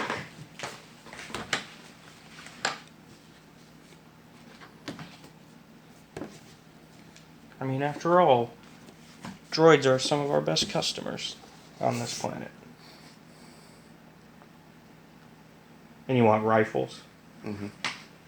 Well, we got ourselves a carbine, your average blaster rifle, a heavy blaster rifle if you're into, really getting some shots in. And we even provide a heavy repeating blaster if you're, good at carrying large weaponry. And that's gunnery, that's why. Yeah, I mean, he has a giant sword on his back. Yeah. Well, he says that as he notices. That's why he kind of drifted off when he said it. I believe that the heavy repeating will be adequate for my purposes. All right. How about 8,000? How about 500? A little cheap for it, don't you think? It's not. It'll be cheap, as well. It would be cheap since I am also trading in one of these nifty Viper swords. I'm gonna pull out one of the 4 Viper blades that he has, since I realized having the 2 extra for the sub arms, it's kind of useless when I have the 2 lightsabers for the sub arms. Mm-hmm. So I'm gonna pull out. Now these on. So how I had it was he has 2 standard and Viper swords and 2 plasma blades, as well as the big plasma blade on his back, and then he has the 2 lightsabers in his arms like normal. Well, you could probably get those to me for 1,000. Just these 2. Oh, is it just the 2? Well, yeah, not the lightsabers and stuff. Oh, I thought you were giving him 4 swords. That's why it was 2 swords. Okay, hold on. Let me redo the math then.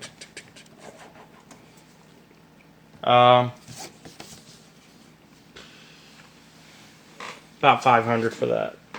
For these 2. Mm-hmm. That would only drop the price to 3,500. How much was it? He said 8,000 originally. That would only drop it down to 7,500. Yeah.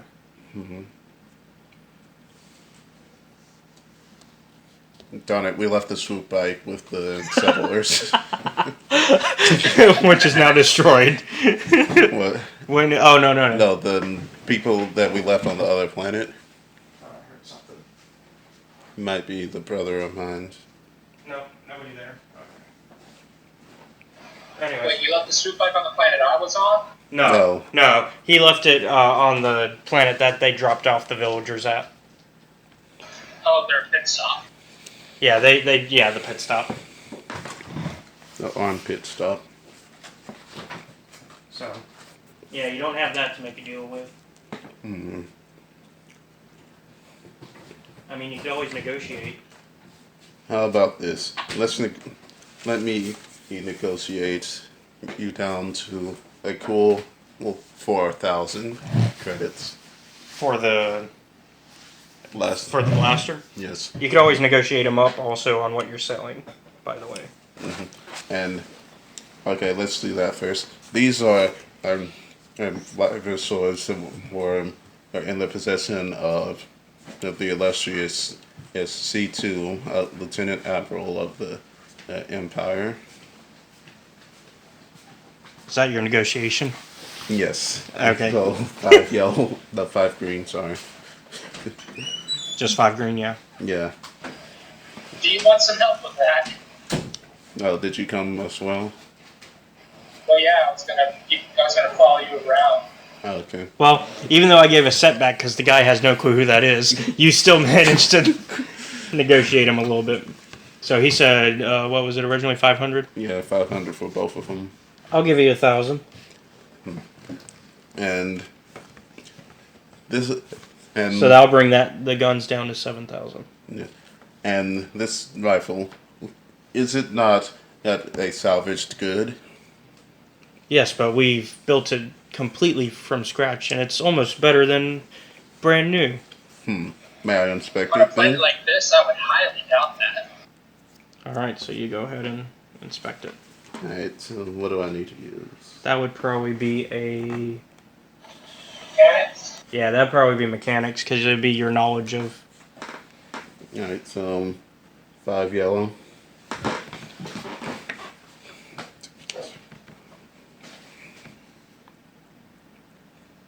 And you can see he's not lying. It's actually it works just as well. You can tell that it's been built with a lot of care and attention put into it.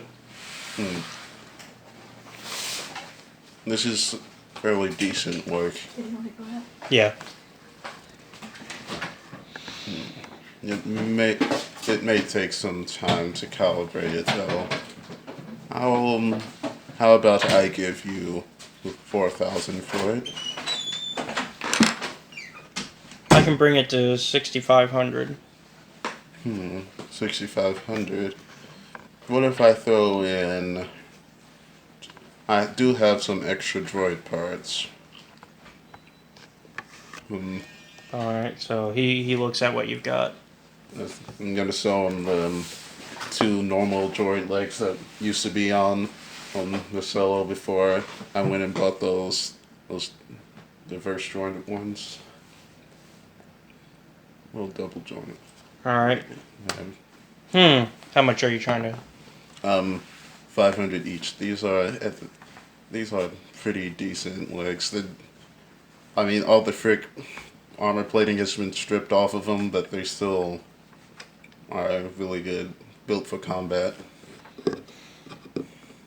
He looks at it and he's like, well, they look worth that price. Unfortunately, the market value for this gun is 6,000. I would at least like to make some sort of profit, but I can... Since these are highly modified for combat purposes, I can see that this would be a fairly even trade. Any kind of bounty hunting droid would love these kind of parts. Too bad CH1 isn't there to vouch for you.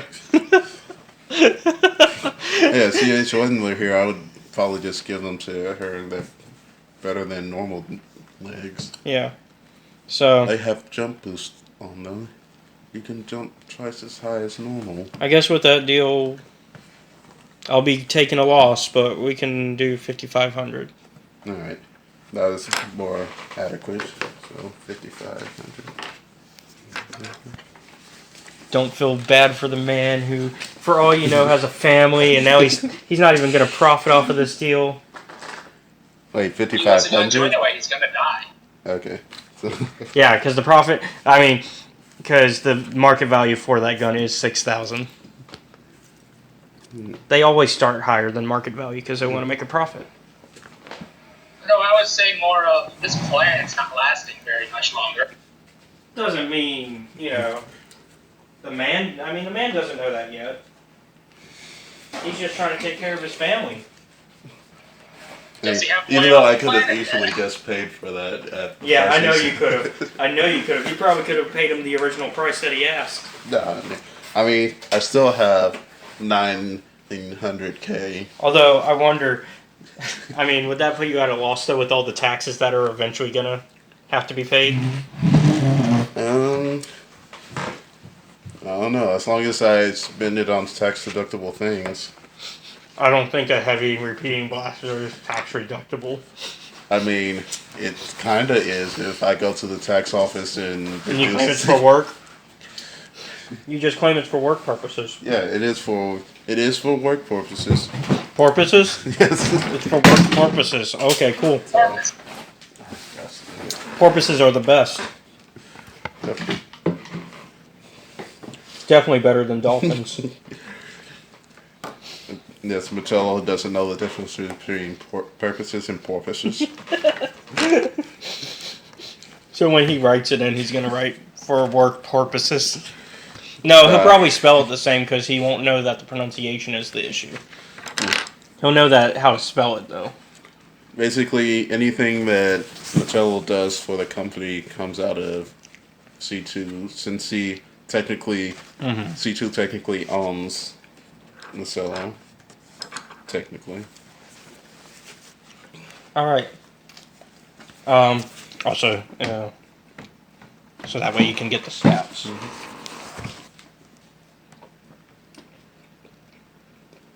It does 15 damage.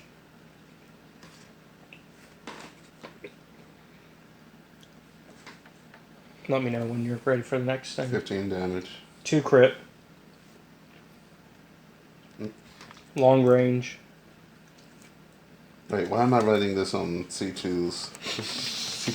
It's on his corpse. Redo.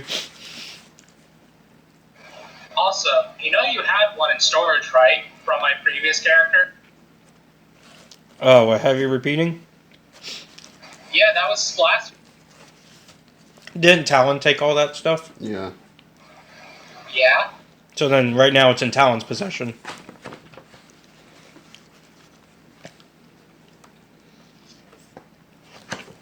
And I feel like Talon will start using it.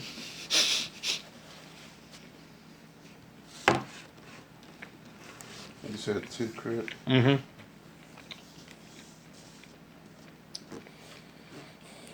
And you said range was long? Yep. That's heavy? It's gunnery. Gunnery? Mm-hmm. Huh. It was ranged heavy when I used it. For a heavy repeating blaster? A regular... Might have been light, I guess. I don't know. Let me check. Because there's the light repeating blaster, which is ranged heavy. And then there's the heavy blaster rifle, which is ranged heavy. I'm basically carrying around a Gatling gun. Oh, that's right. I have a light repeating. Yeah. Yeah, I was gonna say, I'm pretty sure none of you guys have any You have an auto fire on it? auto fire. Yep.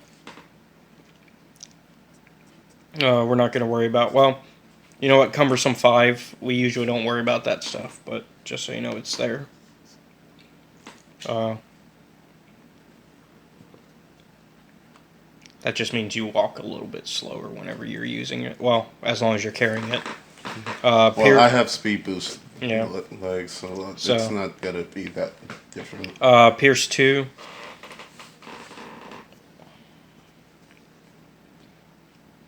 And then Vicious 1.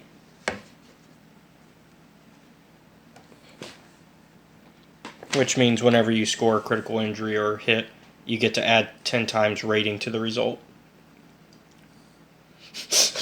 That's.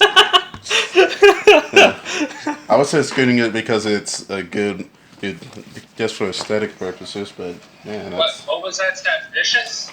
Mm-hmm. Yeah, Vicious is fine. How much damage does a lightsaber do? I forget. Is it Like on its own? Yeah. Without any of the specials? Yeah. I think it's only 6. Oh, no, it's 10. Well, it is 6 if we're using the Force and Destiny rules. Yeah. Because before that, they made it extra powerful, but that was because people couldn't use it. What was the special? For a lightsaber? The breach. You got Breach 1, Sunder, and Vicious 2. Although I would suggest looking at the Force and Destiny book, because it's probably different. Yeah. We never determined what the range was for that anti-force field. Is that close range or personal range? Are you wearing it? It's part of the body. And I can switch it on and off. We need to figure out the range on that. I'd say close. Close. Mm-hmm. Everything within 15 feet of me can't use the force. Nah. Alright. Is that it for today's activities? I guess. Yeah. since the space battle has come to a standstill. Oh, also, I'm going to purchase some breathing equipment for Future for the next day. Yes. Also, you know what? I want to purchase. I would like to purchase all your assisted breathing equipment. So he asked for 800 on those. All right. Yeah. I will give him. I'll give him 800 and then hand one back to him. Oh, okay. So you have 27 of them. Yeah, 27.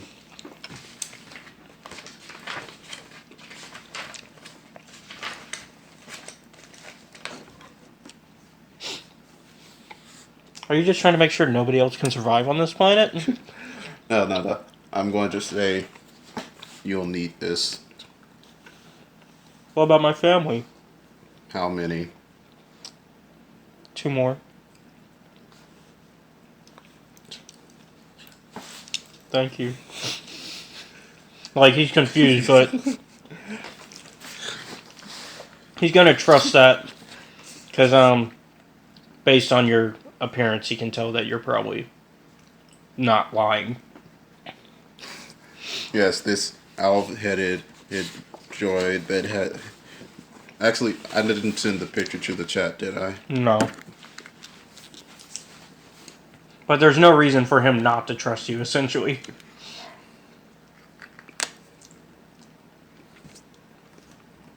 Six days.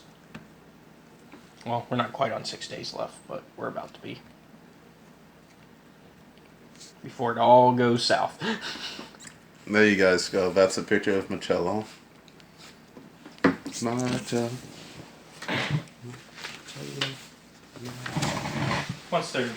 Once all 6 days are up, then it all goes south.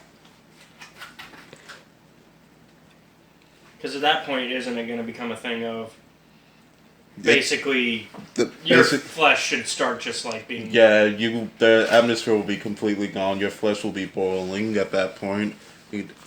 Because there won't be any protection from the sun. Because at that point, you need this actual spacesuit, not just the mask. Yeah. This is just so that they can... to give them a bit of extra time. Basically, what I'm about to do is an act of kindness.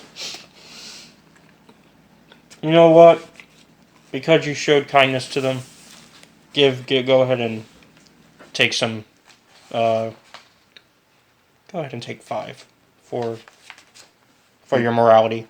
Oh. Where is the morality? So now I'm at 5. Wait. George started at a 0. So they. No, that's 0. I forgot. It's yeah, I was about to say 0 means you're evil. You're pure that's evil. 55. Sorry. 50 is the halfway point. Yeah. 55. I was about to say if you start at 0, you're pure evil from the start. That would not be fair to droids. Well, I was they start off neutral. Yeah, they start off true neutral. Yeah. Well, other races can start off good. Yeah. Well, I mean, actually, you can have a choice between starting off good or bad. Depending on if you take stuff, if you give, I think you have to take some sort of downside to it. So, for the rest of the day, I'm going to find the people, like young people who wouldn't be able to afford their own mask. I'm going to find them and hand them a mask. I'm not going to tell them what it's for. But they'll realize it when, in the next morning, yeah. Yeah. I'm just going to find as many young people that I can hand out these masks to. Keeping just enough for how many people Steven, does Matt, what's his name, Matt? Matt. Does Matt have a gas mask? No. I'll keep just enough so that the organics with the party, which is what Matt and... I know Amala has one. Amala has one, so I guess that's it. Which threw me off of why Matt didn't start with one, because one of our basic rules starting off was always have a spacesuit and a mask. Well, I didn't remember that. Should I just put it in my stuff then? Well, he gave you one now, so now you have one. Well, I also need a spacesuit. Not right this second. You'll be fine. You might have needed it earlier if the ISB had managed to shoot down your ship. And they wouldn't have let him die in space. No. We would have captured him. And then we would have to rescue him from the ISB station, which the nearest one would be the one on this planet. Yeah. What if it was the ISB that messed with the thing? Not knowing what it was. Or they did it purposefully, just to draw you out. I could actually see that happening. It's like some random people were messing with it, and then when it started beeping and stuff, if they called the Empire, the ISB guys, these are them. Well, basically the main guys on this planet. Yeah. So it's like, they were able to do a bit of research. They could probably easily find That it was yours. yeah, that it was the Tenebrous that brought it here.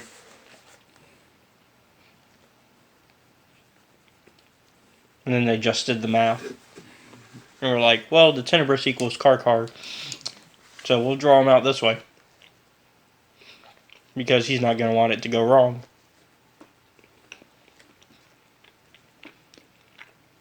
So why did Karkar send it with him? That is my only question. Well, it was in case things went wrong on the planet. So he's going to risk destroying an entire planet if something went wrong. Well, it was supposed to be on the planet with the ship. Yeah. I mean, where there were less people living, yeah. Yeah. Not. It was going to be a backup plan and a good place to test it because it's a planet that not a lot of people care about.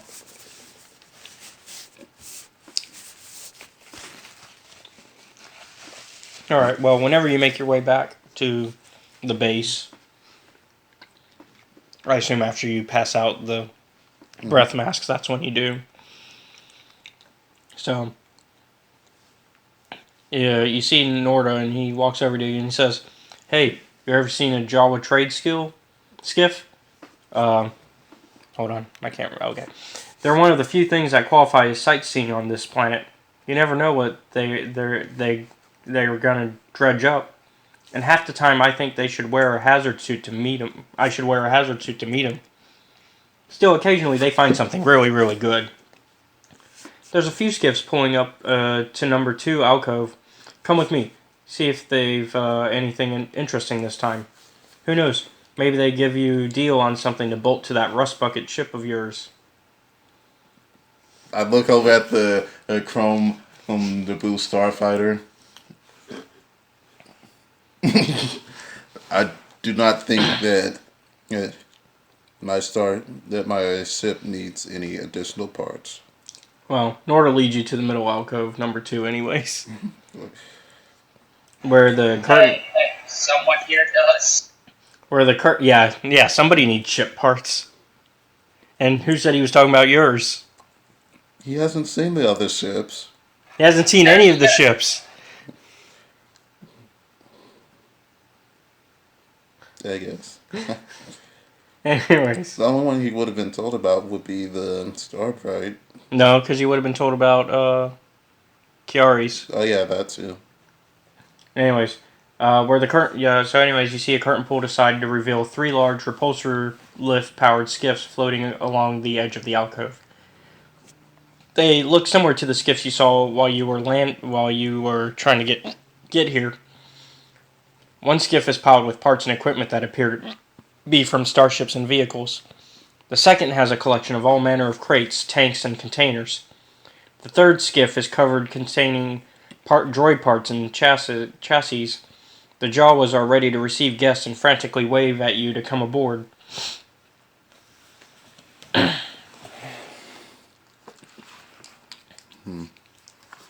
Interesting.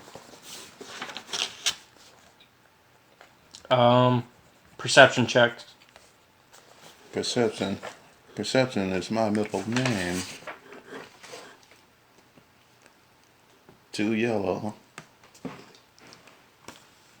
And then it had to go off of C2's cunning stat.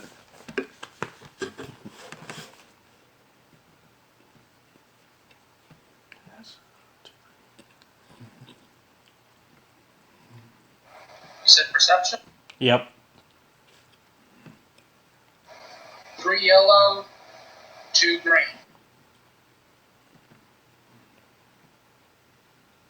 Alright, well, let's see. You can tell, you don't. Matt can tell that there's something amiss with the Jawas, and that they haven't said a word and only use hand signals. A few seem stockier than normal for Jawas. Poutini? Perhaps Raxus Prime Jawas just look or act differently than Tatooinean Jawas. Or something. Considering we had Jawas talk to us not long ago. So are you going to say something to everybody else?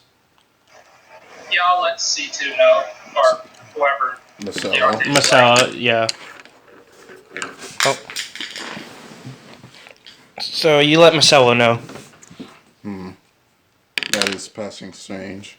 So, but as soon as Norda leans over to inspect the contents of a crate, the Jawa next to him suddenly pulls a blaster from under its cloak and aims it at him. Norda reacts instantly, batting the gun away with one hand and connecting with the Jawa's jaw with the other. The Jawa's jaw. For a moment, it looks like the Jawa's face comes clean off as a mask goes flying, exposing the heavily scarred face of a Celestin. Chaos breaks loose as Jawas everywhere pull weapons and begin firing. ER clan Rhodians burst from their hiding spots in crates on the skiffs. You hear blaster fire from all around Scrap Heap Point. Right, initiatives. So wait, are we all being attacked, or are we just in the middle of a firefight between 2 people? The former. So we're being attacked. Yeah, because the ER clan finally caught up to you guys. I thought they had given up after we threw them off with the... You sent them to this planet. Yeah. But I thought they had given up when they figured out that this isn't where we went. Oh well. Well, they figured they'd just wait it out. They knew you'd eventually show up here. Or they hoped you did, anyways. They knew there was a group for Riom here, so they figured maybe you'll show up here at some point. 5 green. Alright, that's your... Cool. That's your cool? Okay. So we got...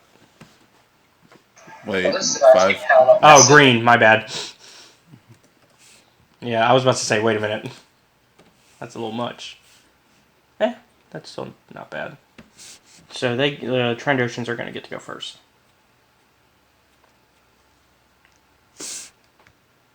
And they all act independently because they're rivals.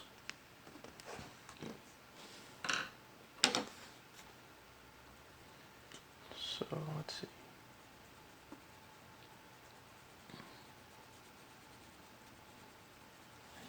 It's 2 yellow. They're still a bit off, though. The Trandoshans are actually having to make their way through the base.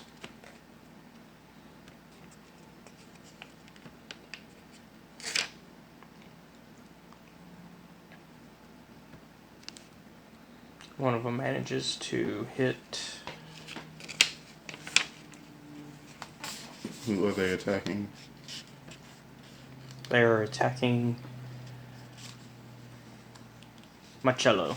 Okay, let me...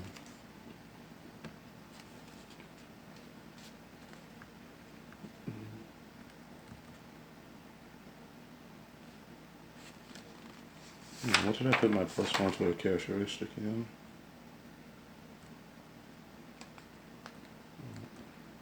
I guess nothing? I guess I could put it in...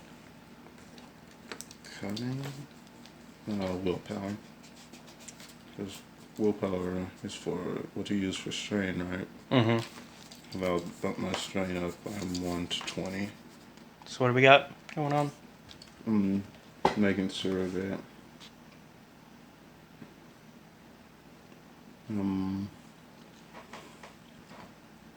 parry. I don't think parry can stop guns.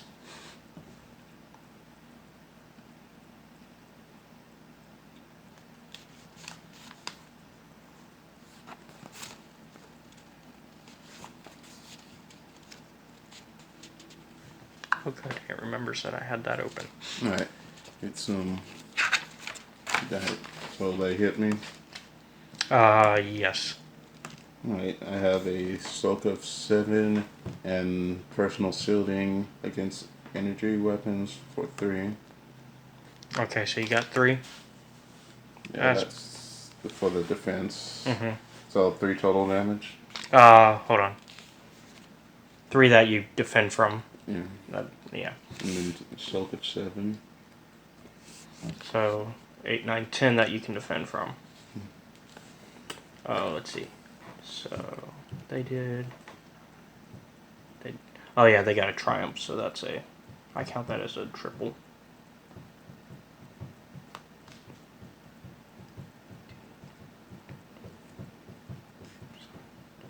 And then we said 10.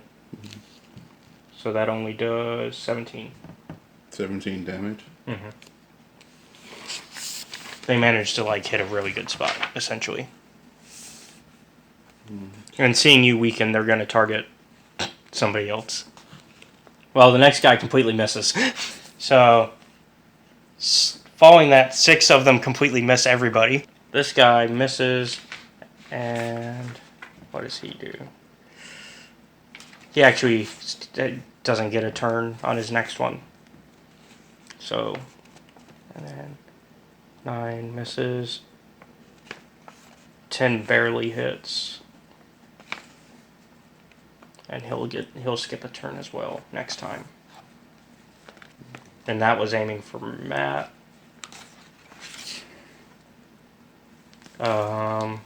Matt, what's your soak and defense? 4 soak, nothing more. You only take 6. Oh boy, that's over half my health. So let's see. That was 10. 11 misses. And 12 misses, even though he got a triumph. I guess with his triumph, he'll make it to where one of his friends can actually get their turn back next round. Alright. You know what? And it's now Marcello's turn. Alright. You know what? So he's probably enraged. And then the sub-arms. So the first time you guys see his sub-arms come out, he's just going to take the cloak all the way off. Oh, he's taking the lightsabers out? Yeah. It seems that you have miscalculated, my friends. Alright, so what's his, For the lightsaber here, it's drawn, so 2 lightsabers. There's that 4 yellow and 2 green each. Alright, so you just run through up to where the Trandoshans are because you got to run towards them, and then you just start hacking at them. And then for the vibra blades, that's melee. Melee. Which is gonna be E5 yellow. Alright. And 1 green. For which one? For the 2 vibra blades. Oh, okay. So okay, there are 2 lightsabers and 2 vibra blades. Alright, so let's see. Well, you got what's the The crit for the lightsabers is 2, and alright, well you critted. The crit for the plasma blades. And with my crit, I'm going to cut off all of their arms. Oh, okay. Well, I would use the triumph for that. Sure, I'll use the time to slice off all their arms. So now all 12 of them have no arms. I mean, at this point. And then 6, 12, 13, 14, 15, 16, 17, 18 damage. to the main one that you were targeting for that first one. And that does a... That one's almost dead. And then you get another strike. Because that was just your first strike. You got two crits. Alright. I'll use that to... One to chop off one of his legs, and the other to slice his head face open. I'm just going to claim it as dead on that one. Like... Alright. So that's one dead. And also they have vicious apparently. The lightsabers. Oh yeah. And now the Fiber Swords, it's 5 Alright, yellow well... and a green. 5 yellow. Well, that would have been great if that was what you got. You still got... You got better. Okay, so you got the Triumph. So what are you going to do with the Triumph? The Triumph, I'm going to take my foot claws and just grab someone in the face with them and bring them down, stomp his head in. Okay, so that's going to make it to where it's going to take him a turn to try to get out of that. Yeah. And then... So that's 2 that won't get a turn next round again. And then you've got... Is that a 2 crit? In order crit? For the Fiber Swords? Yeah. Or is it 3? Fiber Swords, it's 2. Okay, so you got 2 different crits that you can use. Alright. I'll use one to run one guy and pin his leg to the ground. Okay, so that's 3. Who's going to take a turn to try to get out of things? Alright, and then I'll let go of the Fiber Sword and use my other crit to bring down the big plasma blade down, bring it out. So not to... Oh, you didn't even use your 4th Fiber Sword yet. Yeah, So what's happened so far is I came in with my left subarm and cut off all their arms and also killed a guy. And killed a guy. And then my other lightsaber... You finished off... Well, actually, no, you started to kill the guy. The other one, you finished the guy. Yeah, and then I cut his leg off and cut his face open with it. And then with this one, I cut someone... And I used my crit to... Pin a guy. With your foot and pin a guy with a sword. Yeah, and then I pinned a guy with the sword. And now I'm using my other crit to... Yeah, because you don't even have to toss a sword because you pinned a guy with it. Yeah, to grab my big sword. And then with my other attack, I'm going to... Well... We'll see what's going to happen with the last attack. I would say use the big sword since that's technically with the same arm. So what's the big sword's damage? It's... The normal big sword does 6 plus brawn plus 2.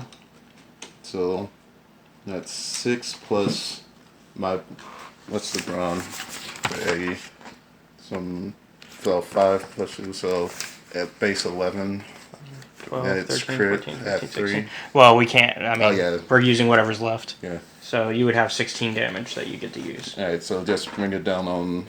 Whoever. Yeah, whoever.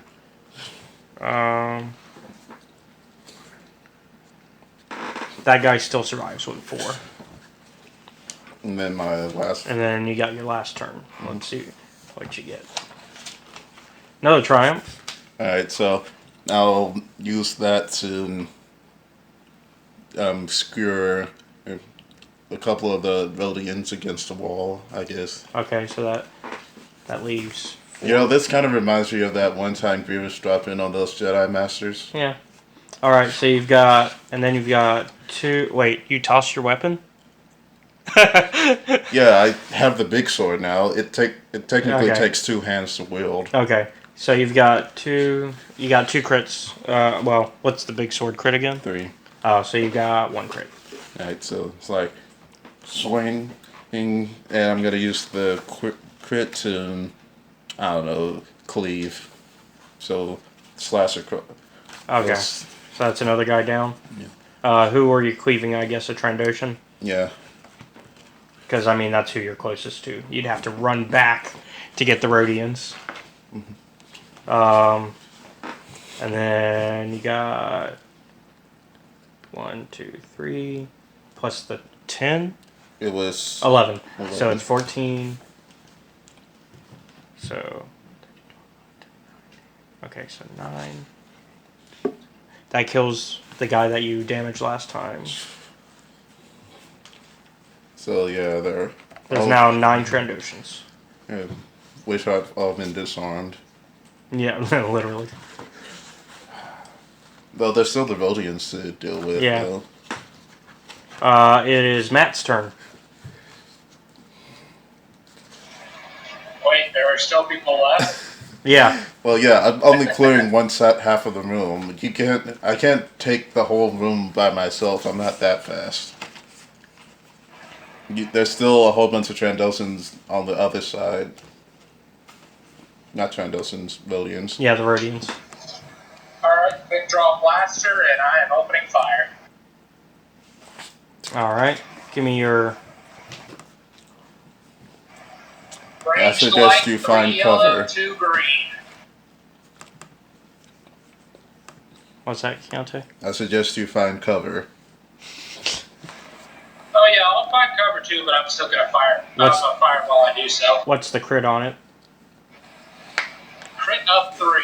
Alright, so you critted. What's the damage? Damage is 7. Okay, what do you want to do with your crit? Hit another. Add another what? I was thinking, can I get like a piercing so I hit a person behind them if possible? Oh, you just want to kill someone with your crit? Well, I was gonna say the bolt goes through the first person I hit and hits another person behind Okay, them. yeah. On a straight line. Yeah, and whoever's... Yeah, the person behind them actually takes the damage. Got it. Well, yeah. Well, both take damage. Well, one of them's dead. Okay, yeah. If it's gonna go straight through a guy, it's gonna... And then still hit another guy, it's gonna kill that first guy. Yeah, okay. So what's the damage again? 7. Alright. So...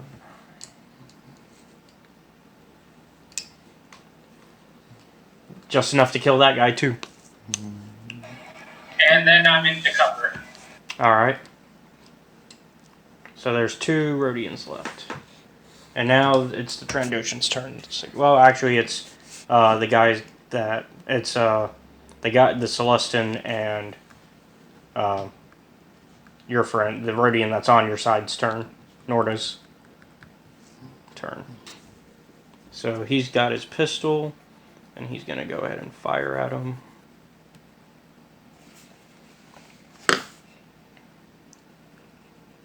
Okay, and he's going to skip a turn next time, because he got a threat.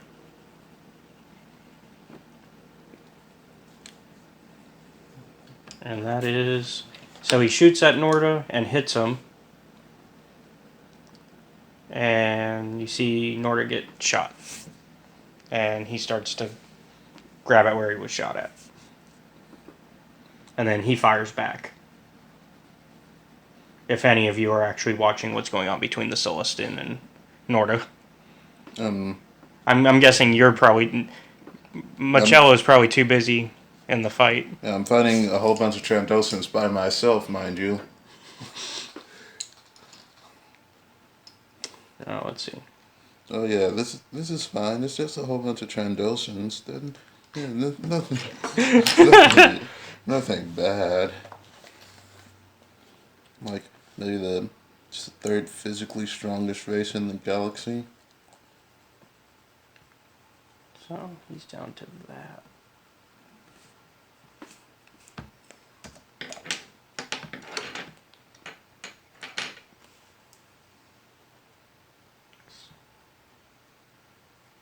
Oh wait, I did that wrong.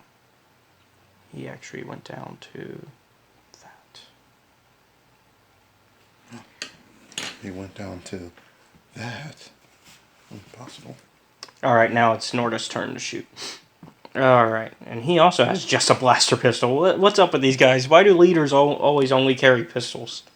Because they have followers to protect them. Except in this case. Unless you count yourselves as the followers, which I doubt. Nah. It's okay, though. Norda actually has an upper hand because he has 2 yellow and a green for his ranged light attack. Although he missed. Man, it's like the player character sucked all the luck from everyone else. It's okay though. He got 4 advantages, and I'm just gonna use his because that's a crit. I'm pretty sure one. Yeah, he has a crit. I'm gonna use that to let him have another shot. And this time he hits.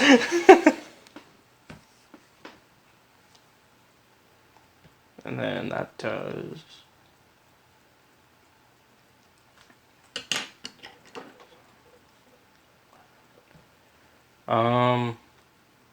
The Celestin is looking a lot better than Norda.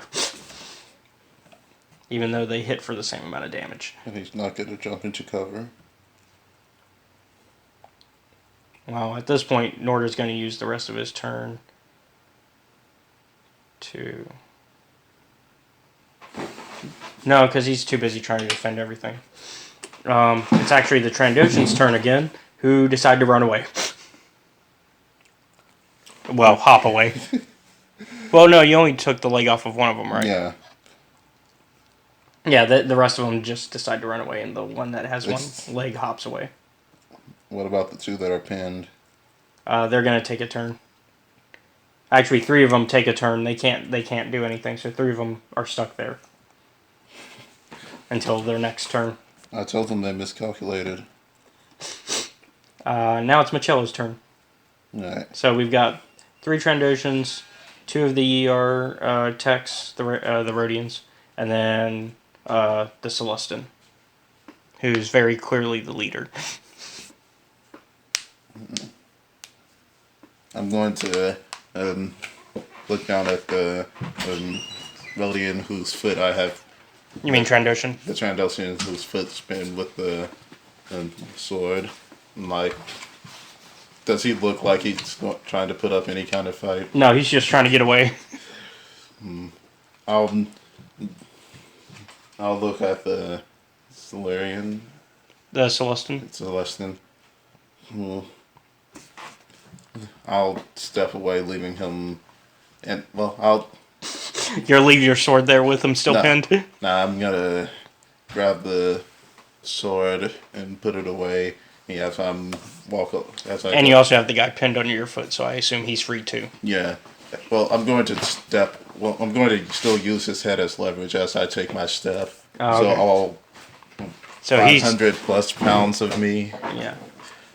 I'm sure his skull can take it, right? Well, actually, Trandoshans have pretty tough skin. Yeah. So I'm sure he'll be fine. It's just a huge chunk of metal stepping on your head. Yeah. It's only that. I'm gonna go up to the Solarian and before I strike, do you have any last request? You won't kill me. Are you sure about that? I'm pretty sure. Alright. Let's see. The roll for the... are you using the lightsaber? Well, I'm going to use the big sword first. Big sword? Yeah, so that's a 5... I'm pretty sure you said? Yeah, it was 5 yellows and a green. Yeah. And you're right there, so that's a 1. Well... I'll use my Triumph to cut off his hand while I'm slicing him, so that he drops his blaster pistol. Alright. So, and I guess that's only 1 crit. Yeah. So, I'll use the crit to, You could always double damage. I guess... I mean, because then you can ensure he dies. Yeah, I'll use the crit to double damage. Okay, so what's your... It starts off with... It's 11. 11, so that's 22. 22. 23, 24, 25, 26, 27. Right. He should be dead. Should be. But I'm going to double check. Yeah, he's dead. And then the rest of them just run away. Using the skiff to get away. Wait, what about... was my... The Rhodians included. What about the suit? They took the empty skiff. Okay, they didn't take the one other plasma sword that pinned the other guys. Mm-mm. No. Alright. Are they still alive? The two that got pinned? Yeah. Good. It is good that you're still alive. We can garner information from you.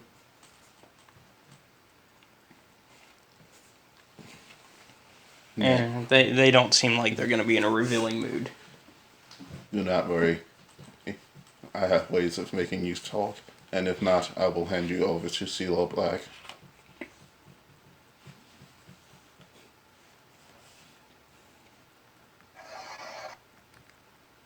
Right. So, yeah, we'll put them in binders and go up to to the guy. All right. It seems that this encounter is ended. It does. We will take them and where we will deal with them as we please. Are you sure? I have more or cruel ways of garnering information from them. Oh, trust me, we have our own ways too. Imperial torture droid level. Oh, yeah. I found that adequate. So, they take them and... let's see. So I as... just sits there with that little back and forth. He's like, what the fuck? And let's see. So at this point, it's still a week. It's still not 6 days yet. One of the techs takes them away, whereas Norda says, "Hey, you guys should follow me." All right. So he leads you guys. To a turbo lift and takes you guys to the captain's quarter on deck 3. Once inside, you see Riom lying on a bed as a 2-1B medical droid enters and begins to tend to his leg. Riom gestures for you to have a seat, pointing to some folded chairs leaning against the wall. He grimaces a bit from the pain as the droid works and slowly turns to you. Well, things got a bit exciting while you were exploring the wheel. Seems that the Sa-Nalaor is a lot more popular than I thought. I heard rumors that some of the data might have been copied from the pod before I even received it, when someone gave me this lovely blaster wound when they broke into my office looking for the pod after you left. I decided it was too dangerous to stay. I came here to hide out, get treatment, and wait for you. You'll have to forgive my multiple deceptions. A secret with secrets, if you will. It certainly has its uses in times like these. Of course, it isn't perfect. I didn't expect the Yar clan to be so aggressive. I guess the opportunity presented by the Sa-Nalaor sent them over the edge. Now, I saw your report to Norda.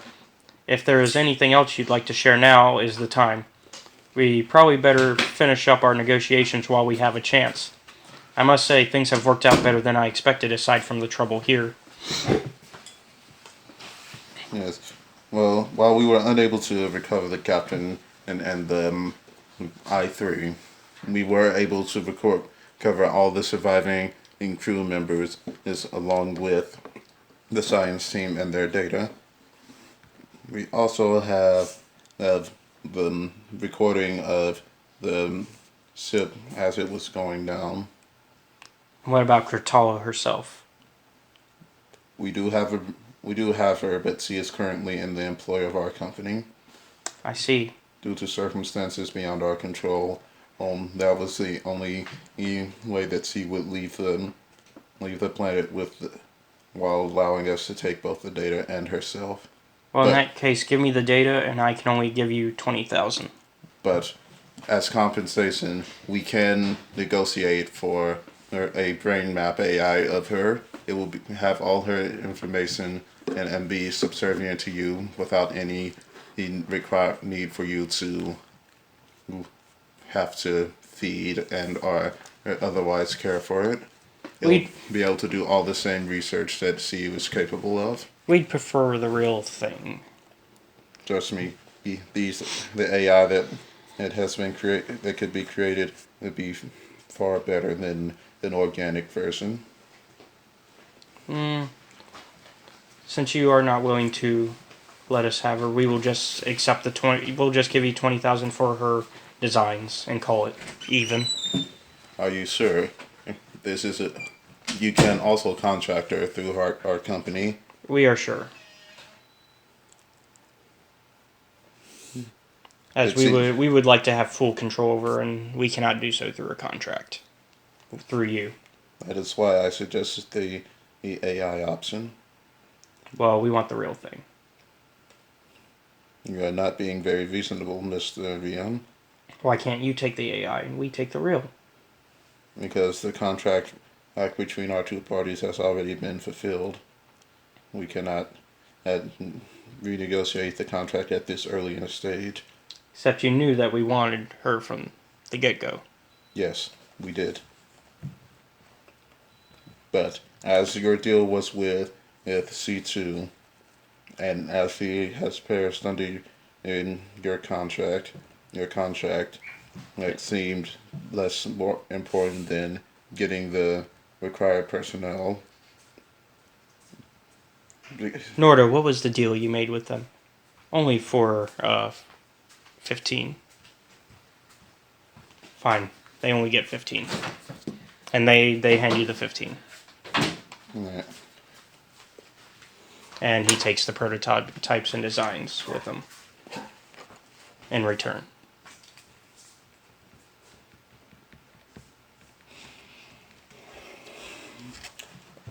Come on, you can't just take the AI.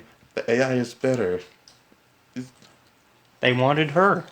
Well, is her. No, it's not. You just don't. It's technically a different person.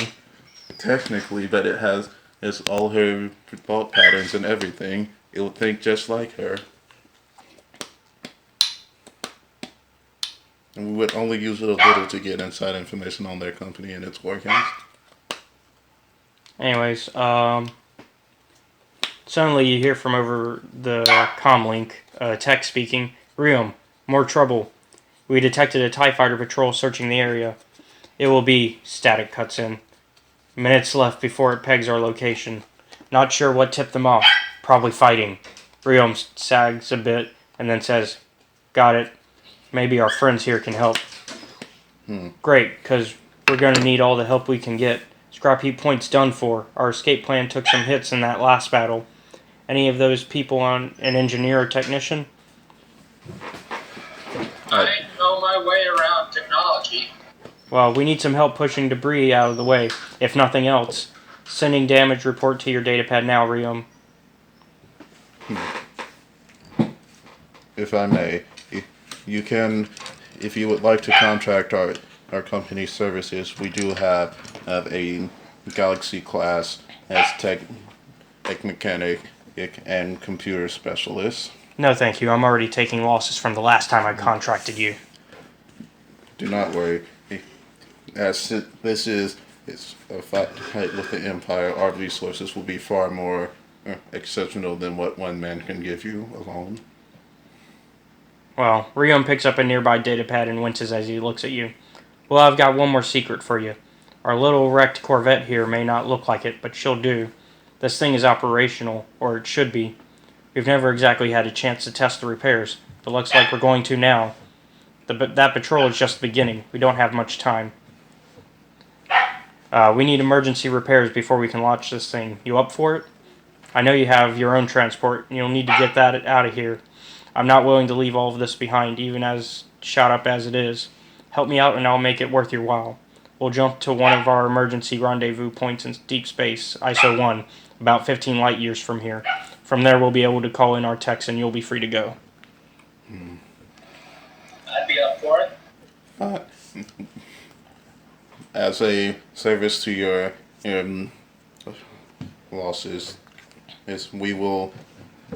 our group will we will do your repairs. It's free of charge. Well, if you put in a good word for us. Deal. Alright, so what are the repairs that 5 yellow and a green can't fix? What do we need to roll? Few few stuff. So, let's see. So you gotta help the main corridor to the distribution bay is blocked with debris to start off. So, an athletics check for whoever wants to do that. Sir, a yellow and 3 greens. Okay. Yeah, I'd say I don't have a lot of. I have 2 brawn.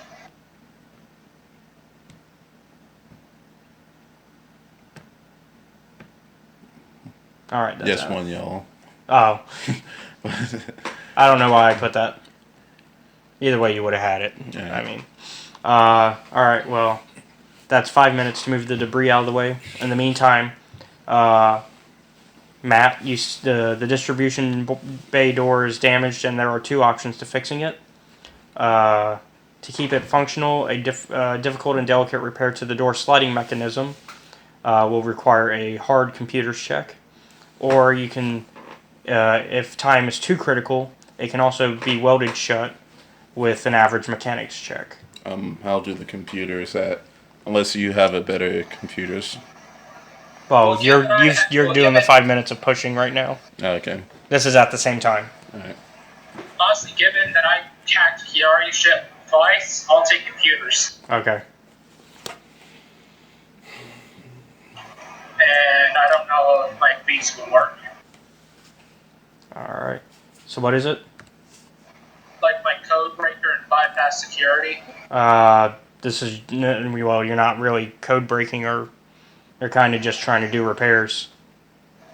Alright, that's 5 yellow.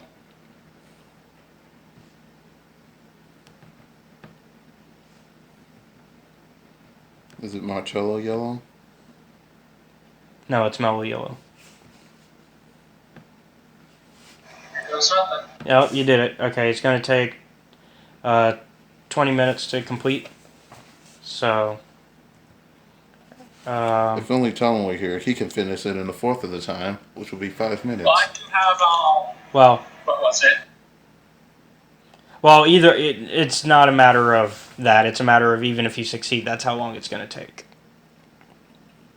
Yeah, but he has Well, the the technical possibility aptitude that cuts down lets the him. time, and I go at 50%, so I get things done 50% faster. Okay, so I guess it's 10 minutes.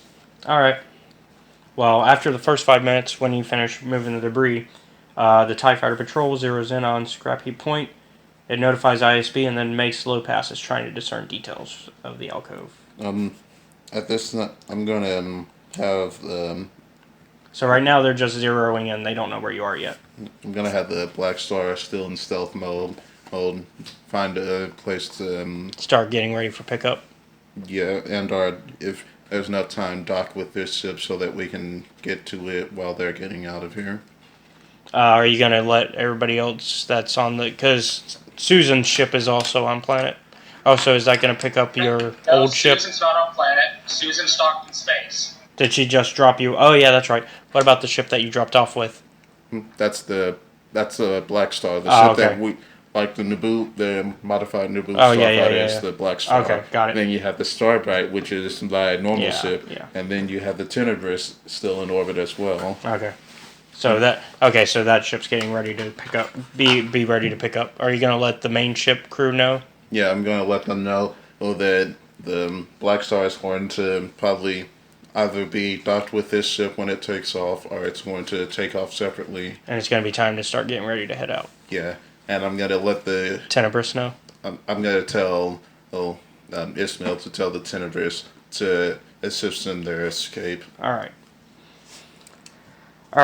At this point, you're getting to where the junk above the Corvette has been rigged with a ring of charges that are set to be detonated just before the Corvette launches. The charges blow holes in the junk, perforating it to the point that the ship can push through on its own. The command center has detected problems with 2 charges. One has slipped out of position, and the other has malfunctioned.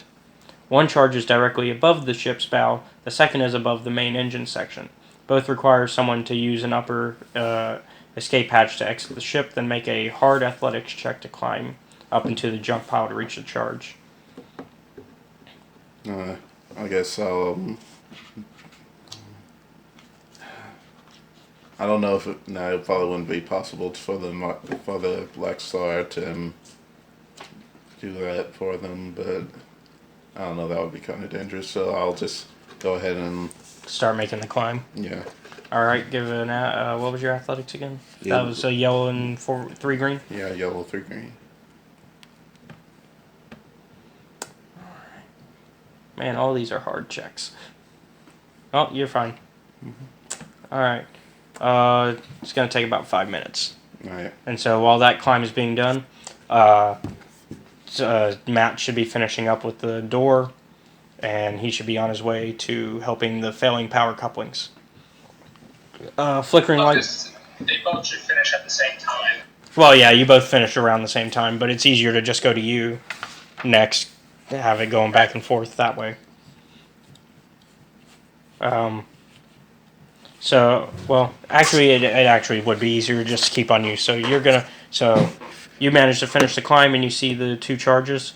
The first charge is in an awkward spot, requiring a average coordination check to reach and relocate it. Wait, not you. All right, so 2 green. 2 green? Okay. No, I'm still working on the... I decided to stay with him. Average check. Oh, yeah, my bad. Didn't look good either way, though. It's passable. It's literally nothing. I'm going to re-roll that. Okay. That's fine. That passed. Okay, so you managed to get the first one reset into a better position. The second charge requires a hard mechanics check to reset. 5 yellow and a green. 5 yellow and a green. And that is hard. Yep, you're good. Okay, so you got both of those set up again. And so now you can make your way back down. Alright.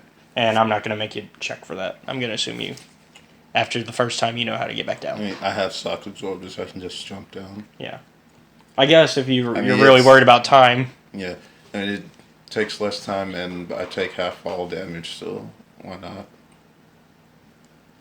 How far is that?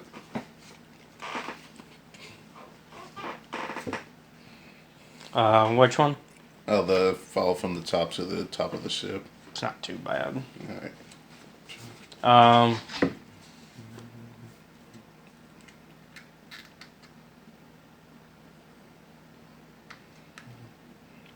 Your ship actually isn't on there, so they're not heading there.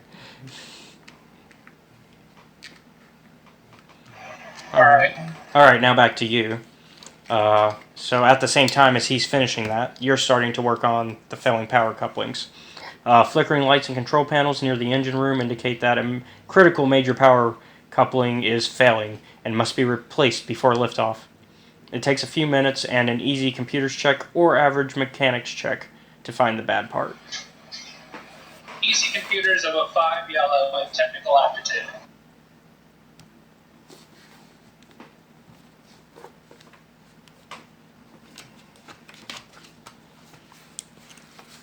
Yeah, I was about to say that shouldn't fail. Okay, so you found the bad part. You also discover that you need to replace the adjacent wiring. You don't have that with you. So it will take 10 minutes on a successful average perception check to salvage a replacement line. Perception 3 yellow 2 green.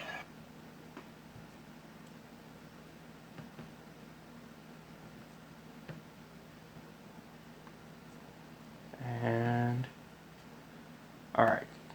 You do not find it, actually. Well, then I'll call up asking for parts if possible. So you're asking for help?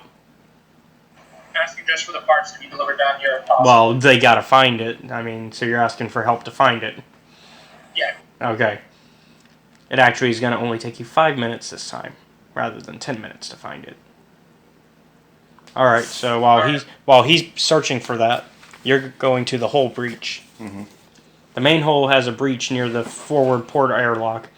You must find surplus plating and weld it over the hull.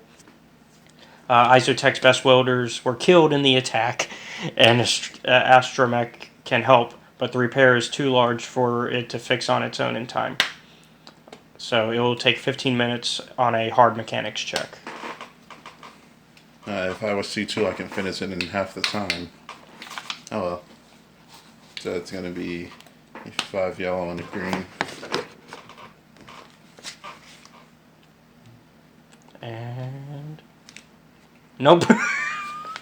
What? You can ask for help if you want.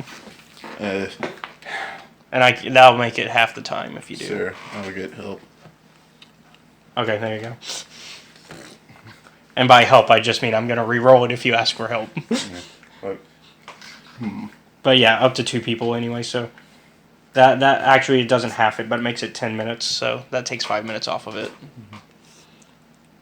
Alright, so while that's being finished, you managed to find your part that you needed, and now you can actually repair the power coupling, and that's going to be another mechanics check. 5 green. So God help me.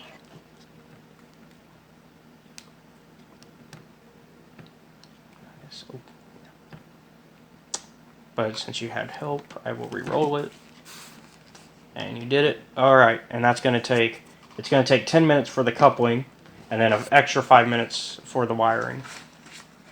Gotcha. So that's going to be another 15 minutes.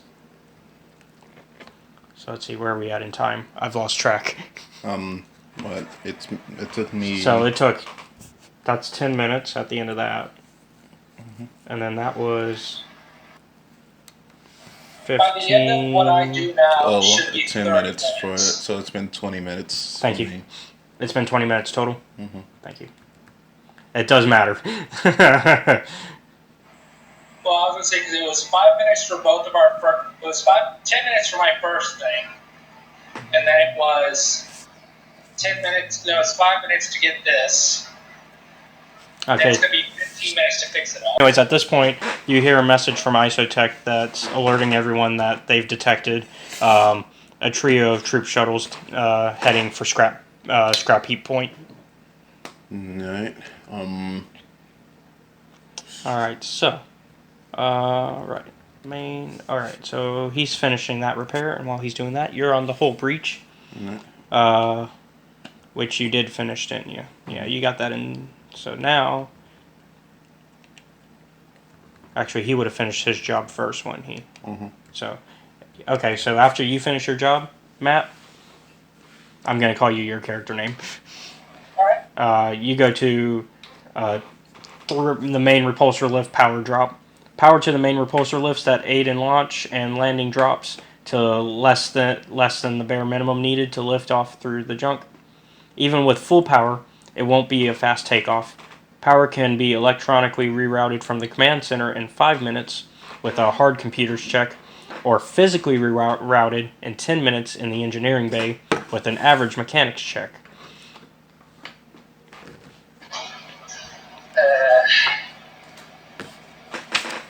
I'm going to have...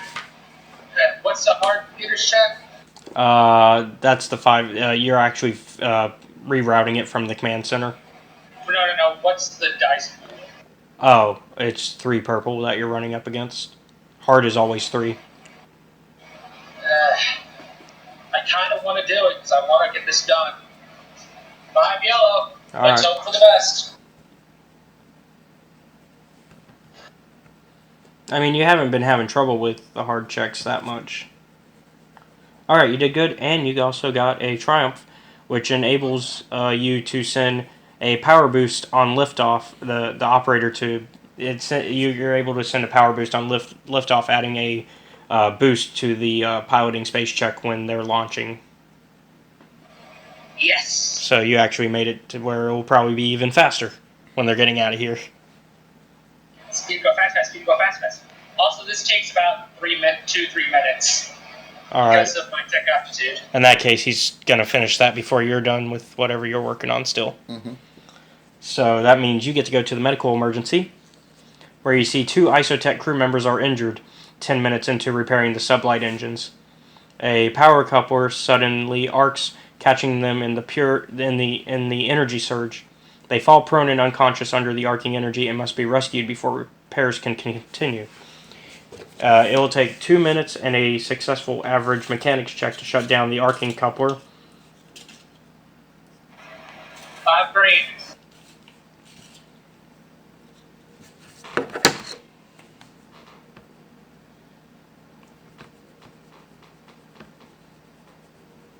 Alright, and that puts you at... Yep, that succeeded. Alright, and then they must be hauled to the medical bay or cybernetic surgery for immediate repair. It will take 5 minutes and a hard mechanics check to stabilize them.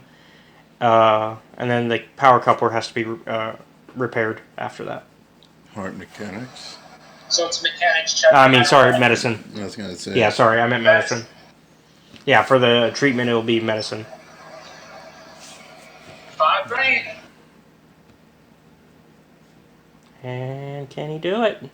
Is he a medicine man? Yes, he is. Oh, thank God. So, and it's around that time you'll be finishing your thing, but I'm going to keep it here for a little bit. So, you got to repair the power coupler now, which will be that's a mechanics check. Didn't I just do that? No, you only stopped it from. You just all you did was because you had to stop the power so that way you could save the guys. Okay, I was thinking of the first power coupler where I also had to find some wires. Yeah, that was a different one. I already rolled for you. You're good. You managed to get it done. All right. So, as he's finishing that, let's see what's going on with this timer. Actually, no, because you'll finish whatever before the timer ends up. So let's finish your end of thing. There's only 1, 2, 3 more jobs on the ship to do. All right. So, Marcello, you're going to the navigation sensor array realignment. The navigation sensors need to be calibrated, requiring an average computer's check and 10 minutes, which cannot be reduced. Okay, average computers. Alright, it's computers. 10 minutes, which can't be reduced. What is this? It means you can't reduce the time, the 10 minutes on it. 5 green. It means it's 10 minutes no matter what. That's what it says. Like, what is this malarkey? I got these feats for nothing. No, it's just this is a certain thing that it's gonna take that long no matter what. Certain things take time and care. And you don't want your navigation. You don't want your navigation sensors being unaligned because whenever you go into hyperspace, you could end up who knows where. Because that's what the navigation sensors help with. And he succeeded. Okay. So it's around this time, now that that's done, that other thing happens. Let's see what the Empire is up to now.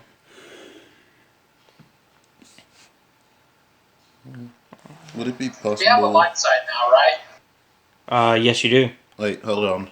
Would it be possible for the Black Star to? You'll probably have arrived before them.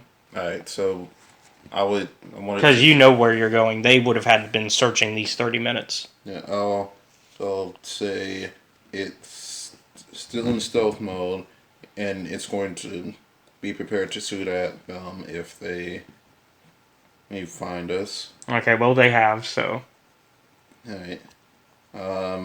So I can't shoot the missiles, so we'll quad cannon. Alright.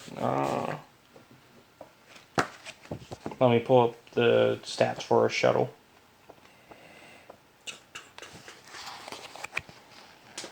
Which would probably be the Lambda class, knowing them. Because that's what the Empire always uses. They always use Lambda class shuttles. Notice you haven't said anything about my new hat. Oh.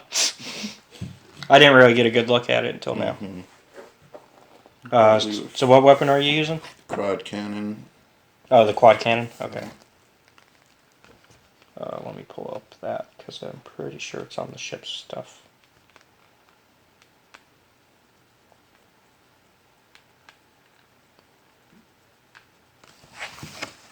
Come on, I know it's here. There it is. Okay. The quad laser cannons. Mm-hmm. All right. Give me Ishmael's stuff. No, It's gunnery. it's not Ismail. It's the autopilot. Oh, the autopilot. Yeah, the autopilot has 3 yellow. It's not a good thing. I should have brought the pilot droid, but no. Oh yeah, you know who's also on this planet right now? Copilot and Xandar. Oh yeah, they're here. They've been because they went here too. They went straight here too. Oh boy, they're gonna die. No, because I think Xander's smart enough to realize what's going on. There's been getting thinner. My Mon Calamari senses detect that this planet is doomed. Because let's be fair, Xander's actually a pretty smart character. He would figure it out. Plus he has an entire ship crewed who at least one of them will figure it out if he doesn't. What do you mean the atmosphere is disappearing? That's impossible. And it crits. Okay, so you got a crit. What do you want to do? I guess it's knock out their engines. All right. Cause them to crash land. All right. To all of them or just one of them, I guess? It's just one crit. Yeah, it's just one. So it would be just one of them. Yeah.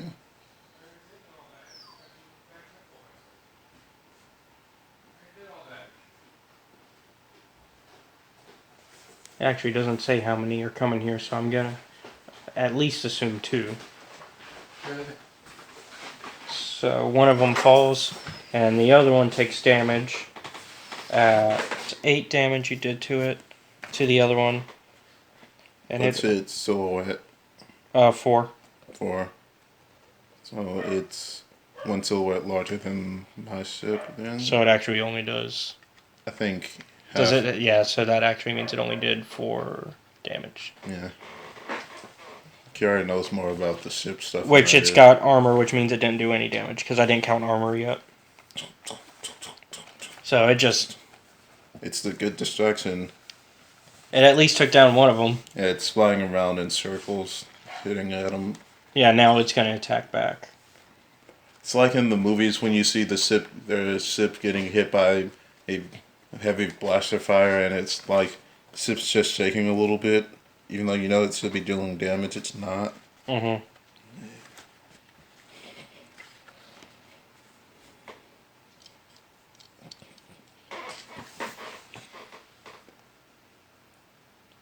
And it's using its twin laser cannons. So that did... Well, it's still in stealth. Yeah, so I guess it's just firing at the general direction. Yeah. So we decided it can double damage, right? Because it has a bigger silhouette. Yeah, that's how silhouettes work, right? By 1, it's by 1, so it would be double. 1 times. Wait, is a ship shooting at people? At another ship. And the silhouette is 1 bigger. Because what I remember was it was the difference times some number. Well, no, because I don't think it works like that. Because, for example, a standard starfighter or anything shooting at a person will deal 10 times damage. Okay, but we're talking like Ship to ship. Ship to ship. Because I know there's a difference between the different silhouette sizes of the ships. I think it's by 2 silhouettes, then it goes by 10. Otherwise, I think it just deals... Normal. Well, I don't... Well, otherwise it would just deal normal, right? yeah, I think so. Then yeah, so the way we've been doing it, I guess. I guess, yeah. So let's see, that's... Okay, what's your shielding at? The shielding, it's at 5. Okay. So I don't know how much that does. That's your armor, I'm assuming? I guess. Okay. What about... And you said you didn't... For that ship, you didn't get the rest of the stuff, did you? No, I just had... It has a personal shielding and quad lasers and 6 missile tubes. And alright, well, it takes 7. Alright. Okay, the ship is looking bad. It only has... I think it only has like 16... Wait, why are we on your ship? No, we're not on my ship. We're on my C2's personal starfighter. Actually, well, it's complicated to explain where everybody is. Yeah, it's... Okay. Okay, where is everyone? Okay. So everybody you left behind is stuck on Susan's ship, which is connected to your ship. No, it's connected to the. Kiari's ship. Yeah, it's connected to your Kiari's. ship. No, we attached it to the my ship. No, your ship went to the ground. No, No, I'm talking about the Starbright. The Starbright up in orbit that's in stealth mode. Well, then who was in Kiari's ship? Hopefully just me. Yeah, like basically we left all the refugees. The only other person that was in Kiari's ship was what's her face and her group. Okay. Anyways, okay, so the scientists are with you. Okay. Wait, Susan's on Kiari's? No, Susan is on her own. Yeah, which is attached to. I said the scientist, not the archaeologist. Which is attached to the Star Destroyer. The Starbright. No, the Star Destroyer is floating above the planet, preparing for a potential second wave of TIE fighters. TIE fighters, yeah. Because it already got into a fight with a bunch. Yeah, since both me and the Spy Master, well, both C2 and the Spy Master are technically the same rank in the military structure. It's kind of neither of them has authority over the other, so it broke out into a space battle between their TIE fighters and my TIE fighters. And they almost took him out. Yeah, if it hadn't been for unseen assistance from the Starbright, we probably would have been swarmed on the way into the planet.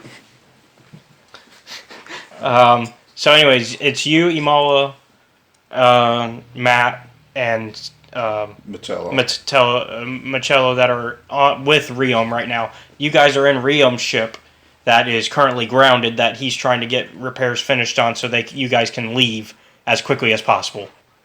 Yes. By the Empire. Yes, which is why the Black Star is currently circling around this area, shooting at their transports. To stop them from boarding. Yeah, trying to slow them down as much. I managed to knock out the engines of one transport, forcing it to land early, and then the rest of the transports are still heading in. Well, which really, the one that you forced to crash, it just landed in the toxic water, which means they're just all gonna die. Oh, I wasn't intending to kill them. Wait, what happened to my book bag? Oh, well. You didn't bring it in. Go. So what else do we need to catch him up on? Matello killed a bunch of Trandosans. Oh yeah, because the ER clan showed up finally. They finally tracked you guys down. I ended up. Yeah, we told him that part that you ended up killing a bunch of them. Yeah, that's. Butcher style. We have told anyone Butcher style. about her surviving. No, the only people that. Basically, Riom and his second. Those are the only two who know, really. Yeah. It's so unfortunate they got killed in the Imperial attack. Well, if we can make Riom, because the second isn't currently with Riom, so he could technically disappear. It's almost like he managed to finish the repairs and then he got blown up. Well, Riom actually is lying in medbay. Yeah, Riom got attacked. They got attacked back on the wheel. On the wheel, and he ended up with 2 busted legs. Ah, man, I should have offered to give him cyborg legs. Except you sold the cyborg legs. Yeah, but they're more on the Starbright. There's plenty of stuff there that we could use. I know another thing we could use Riom for. Willing subject. No, the technology's too new. We can't use it on important people. It's not important if he's gone. But what I'm saying, we use the Destiny points to make Riom forget, and then the other guy just sort of disappears. Oh yeah, he had a concussion. So you want to use the Destiny point now? Well, actually, I was just going to go give him a concussion. Okay. So you're going to mechanically Also, make him forget, and then we use... roll Destiny now that he's here. Oh yeah, technically yeah. Oh yeah, roll your Destiny. Because it might change everything. Yeah. Dark. I'm not going to say anything, because I know that if I say something, it's going to turn out wrong. I can't see. Too dark. I mean, the GM could graciously help us out. You know what? I will, because I'm going to use a dark side. For what? to save those poor stormtroopers that fell into the... No. For something else. That you probably won't learn about this episode. It's for the Gungan invasion to begin. No. It's finally... So anyways, you have 2 light now. Okay. I'll use one so you have the concussion. And having a concussion doesn't mean he'll forget. Okay, fine. Like he goes into shock for a second, but the droids bring him back, and he forgets about it. Okay. What about the second one? Do you I was want? just gonna say straight up amnesia. No, we still need him. Anyways. No. Here's the thing: if it's amnesia, then we don't have to deal with it at all. But then he can't pay you more. I'm saying he goes into shock and he forgets. His sister can, because we can bring him to it. Like unfortunately, he suffers from amnesia. So. But I was trying to explain how he got amnesia.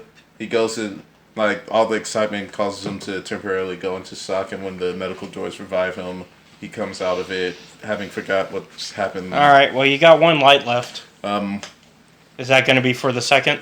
Yeah, I'll use a light side point for a loose ceiling panel to fall on his head, causing him to forget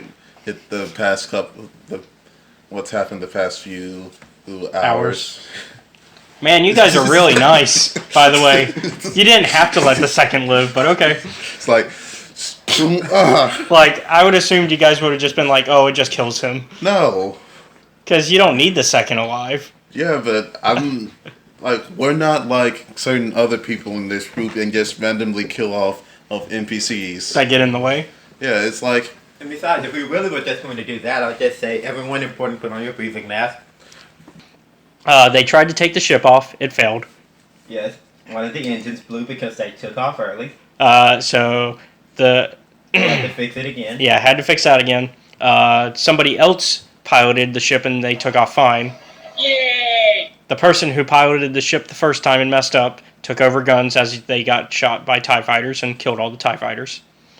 And then... Oh, yeah.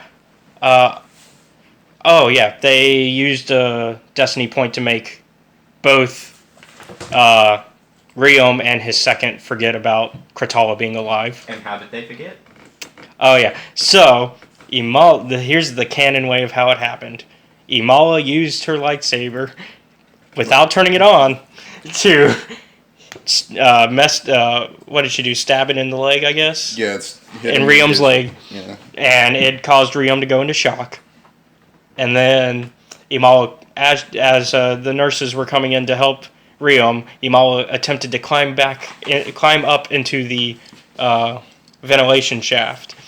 And so she ended up crawling and hitting a broken tile piece, which fell on top of the second, which knocked him out, making him forget, and then Imala ran away, because it's Imala.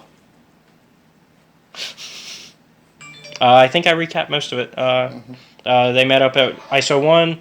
Riom turned down getting the computer version of Kratala, even though he doesn't remember how everything went down. And that's it. Hey, you! Yeah, you watching the video. It's me, Toki Supreme. I'm here to let you know that if you enjoyed this video, you need to like and subscribe. Also, if you want more Star Wars adventures from us, you should check out Escape Reality Films' Patreon page, which you can find in the link below. If you don't do at least one of those, I will send my army of Wookiees after you. I am the machine! Cuckoo, Cachoo! Ice cream!